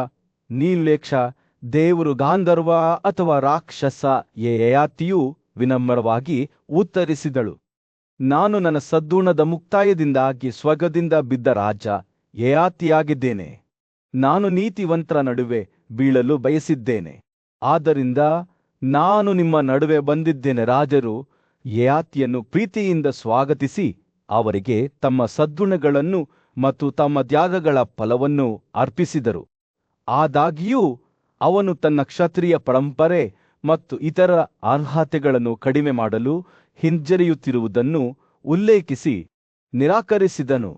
ಅಷ್ಟರಲ್ಲಿ ಮಾಧವಿ ಎಂಬ ತಪಸ್ಸಿನಲ್ಲಿ ತೊಡಗಿಸಿಕೊಂಡಿದ್ದ ಮಹಿಳೆ ಸ್ಥಳಕ್ಕೆ ಆಗಮಿಸಿದರು. ರಾಜರು ಆಕೆಯನ್ನು ತಮ್ಮ ತಾಯಿಯ ಚಿಕ್ಕಮ್ಮ ಎಂದು ಒಪ್ಪಿಕೊಂಡು ಬಹಳ ಗೌರವದಿಂದ ವಂದಿಸಿದರು. ಅವರು ಭೇಟಿ ನೀಡುವ ಆಕೆಯ ಉದ್ದೇಶದ ಬಗ್ಗೆ ಕೇಳಿದರು ಮತ್ತು ಆಕೆ ಜಿಂಕೆಯಂತೆ ಕಾಡಿನಲ್ಲಿ ವಾಸಿಸುತ್ತಿದ್ದ ಯಯಾತಿಯ ಮಗಳು ಎಂದು ಬಹಿರಂಗಪಡಿಸಿದಳು. ಆಕೆ ತನ್ನ ಪುತ್ರರು ಗಳಿಸಿದ ಅರ್ಹತೆಯ ಒಂದು ಭಾಗವನ್ನು ಹಂಚಿಕೊಳ್ಳಲು ಮುಂದಾದಳು. ಅವರು ಗಾಲವನ ವಂಶಸ್ಥರೂ ಆಗಿದ್ದರೂ ಮಾಧವಿಯವರು ಚಲಿಸಿದರು. ದೇವತೆಗಳ ಸಾಮ್ರಾಜ್ಯದಲ್ಲಿ ಮನುಷ್ಯರಲ್ಲಿ ಪ್ರಬಲ ರಾಜನಾದ ಯಯಾತಿಯು ತನ್ನದೇ ತಪ್ಪುಗಳಿಂದಾಗಿ ಸ್ವರ್ಗದಿಂದ ಹೊರದೂಡಲ್ಪಟ್ಟನು. ಅವನ ಅಹಂಕಾರವು ಅವನನ್ನು ಸೇವಿಸಿ ಆಕಾಶವಾಸಿಗಳ ನಡುವೆ ಅವನನ್ನು ಬಹಿಷ್ಕರಿಸಿತು. ಆದಾಗ್ಯೂ ಅವನ ನಿಷ್ಠಾವಂತ ಮಗಳ ಪುತ್ರರ ಸಹಾಯದಿಂದ ಅವನ ಅದೃಷ್ಟವು ಶೀಘ್ರದಲ್ಲೇ ಬದಲಾಯಿತು. ಸದ್ಗುಣಶೀಲ ರಾಜರಾದ ವಾಸುಮಾನರು, ಪ್ರತಾರ್ಧನರು, ಶಿವಿ ಮತ್ತು ಅಷ್ಟಕರು ಭೂಮಿಯ ಮೇಲಿನ ಯಯಾತಿಯನ್ನು ಗುರುತಿಸಿದ ತಕ್ಷಣ ಅವನು ಭೂಮಿಯ ಮೇಲ್ಮೈಯನ್ನು ಮುಟ್ಟದೆ ಮತ್ತೆ ಸ್ವರ್ಗಕ್ಕೆ ಏರಿ ಹೋದನು. ಅವರು ತಮ್ಮ ಒಳ್ಳೆಯ ಕಾರ್ಯಗಳನ್ನು ಮರಳಿ ಬರಲು ಕಾರಣವೆಂದು ಒಪ್ಪಿಕೊಂಡು ತೆರೆದ ಕೈಗಳಿಂದ ಅವನನ್ನು ಸ್ವಾಗತಿಸಿದರು. ತನ್ನ ಉದಾರತೆಗೆ ಹೆಸರುವಾಸಿಯಾದ ವಾಸುಮಾನನು ಮೊದಲು ತನ್ನ ಸಂಗ್ರಹಿಸಿದ ಅರ್ಹತೆಯನ್ನು ಯಯಾತಿಯವರಿಗೆ ಅರ್ಪಿಸಿದನು. ನನ್ನ ತ್ಯಾಗ ಮತ್ತು ಉಡುಗೊರೆಗಳ ಮೂಲಕ ನಾನು ಗಳಿಸಿದ ಎಲ್ಲವನ್ನೂ ತೆರೆದುಕೊಳ್ಳಿ ಎಂದು ಅವನು ಹೇಳಿದನು. ಧೈರ್ಯಶಾಲಿ ಕ್ಷತ್ರಿಯನಾದ ಪ್ರತಾರ್ಧನನು, ಓ ರಾಜನೇ, ನಾನು ಯೋಧನಾಗಿ ಗಳಿಸಿದ ಖ್ಯಾತಿಯು ಎಲ್ಲವನ್ನೂ ತೆರೆದುಕೊಳ್ಳುತ್ತದೆ ಎಂದು ಹೇಳಿದನು. ಉಸಿನಾರನ ಬುದ್ಧಿವಂತ ಮಗನಾದ ಸಿಲ್ವಿ, ನಾನು ಯಾವಾಗಲೂ ಮಾತನಾಡುವ ಕಳಂಕವಿಲ್ಲದ ಸತ್ಯದಿಂದ ಸ್ವರ್ಗಕ್ಕೆ ಏರು ಎಂದು ತನ್ನ ಸತ್ಯವನ್ನು ಅರ್ಪಿಸಿದರು. ರಾಜ ಋಷಿಯಾದ ಅಷ್ಟಕನು ಲೆಕ್ಕವಿಲ್ಲದಷ್ಟು ತ್ಯಾಗಗಳಿಂದ ಸಂಗ್ರಹಿಸಿದ ತನ್ನ ಗುಣಗಳನ್ನು ಅರ್ಪಿಸುವ ಮೂಲಕ ಮುಕ್ತಾಯಗೊಳಿಸಿದನು. ಸಂಪತ್ತು ರತ್ನಗಳು ನಿಲುವಂದಿಗಳನ್ನು ತೆಗೆದುಕೊಳ್ಳಿ, ಆಚರಣೆಗಳ ಅನುಷ್ಠಾನಕ್ಕಾಗಿ ನಾನು ಉಳಿಸಿಕೊಂಡ ಎಲ್ಲವನ್ನೂ ತೆಗೆದುಕೊಳ್ಳಿ ಎಂದು ಅವನು ಹೇಳಿದನು. ಪ್ರತಿಯೊಬ್ಬ ರಾಜನ ಮಾತುಗಳೊಂದಿಗೆ ಯಯಾತಿ ಎತ್ತರಕ್ಕೆ ಏರಿದನು. ಅಂತಿಮವಾಗಿ ಸಾಮೂಹಿಕ ಆಶೀರ್ವಾದದೊಂದಿಗೆ ಅವನು ಆಕಾಶ ಪ್ರದೇಶಗಳನ್ನು ತಲುಪಿದನು. ಸ್ವರ್ಗವನ್ನು ಮರಳಿ ಪಡೆದ ನಂತರ ಯಯಾತಿಯನ್ನು ಪರಿಮಳಯುಕ್ತ ಹೂಗಳಿಂದ ಸ್ನಾನ ಮಾಡಲಾಯಿತು, ಪರಿಮಳಯುಕ್ತ ಗಾಳಿಯಿಂದ ಅಪ್ಪಿಕೊಳ್ಳಲಾಯಿತು ಮತ್ತು ಗಂಧರ್ವರು ಮತ್ತು ಅಸುರರು ಪ್ರದರ್ಶಿಸಿದ ತಾಳವಾದ್ಯಗಳು, ಹಾಡುಗಳು ಮತ್ತು ನೃತ್ಯಗಳ ಸಿಹಿ ಶಬ್ದಗಳಿಂದ ಸುತ್ತುವರಿಯಲಾಯಿತು. ಅವರನ್ನು ಗೌರವದಿಂದ ಸ್ವಾಗತಿಸಲಾಯಿತು. ದೇವತೆಗಳಿಂದ ಅತ್ಯುತ್ತಮ ಅರ್ಘ್ಯವನ್ನು ಸ್ವೀಕರಿಸಲಾಯಿತು. ಆದಾಗ್ಯೂ ಅವನ ಸಂತೋಷವು ಅಲ್ಪಕಾಲಿಕವಾಗಿತ್ತು. ಮೊಮ್ಮಗ ಬ್ರನ ಕತ್ತಿನ ಎಚ್ಚರಿಕೆಯೊಂದಿಗೆ ಅವನ ಬಳಿಗೆ ಬಂದನು. ಲೆಕ್ಕವಿಲ್ಲದಷ್ಟು ತ್ಯಾಗಗಳು ಮತ್ತು ಸದ್ಗುಣಗಳ ಆಡಳಿತದ ಮೂಲಕ ಗಳಿಸಿದ ನಿಮ್ಮ ಅರ್ಹತೆಯು ನಿಮ್ಮ ಅಹಂಕಾರದಿಂದ ಮಾತ್ರ ದಳಿದಿದೆ.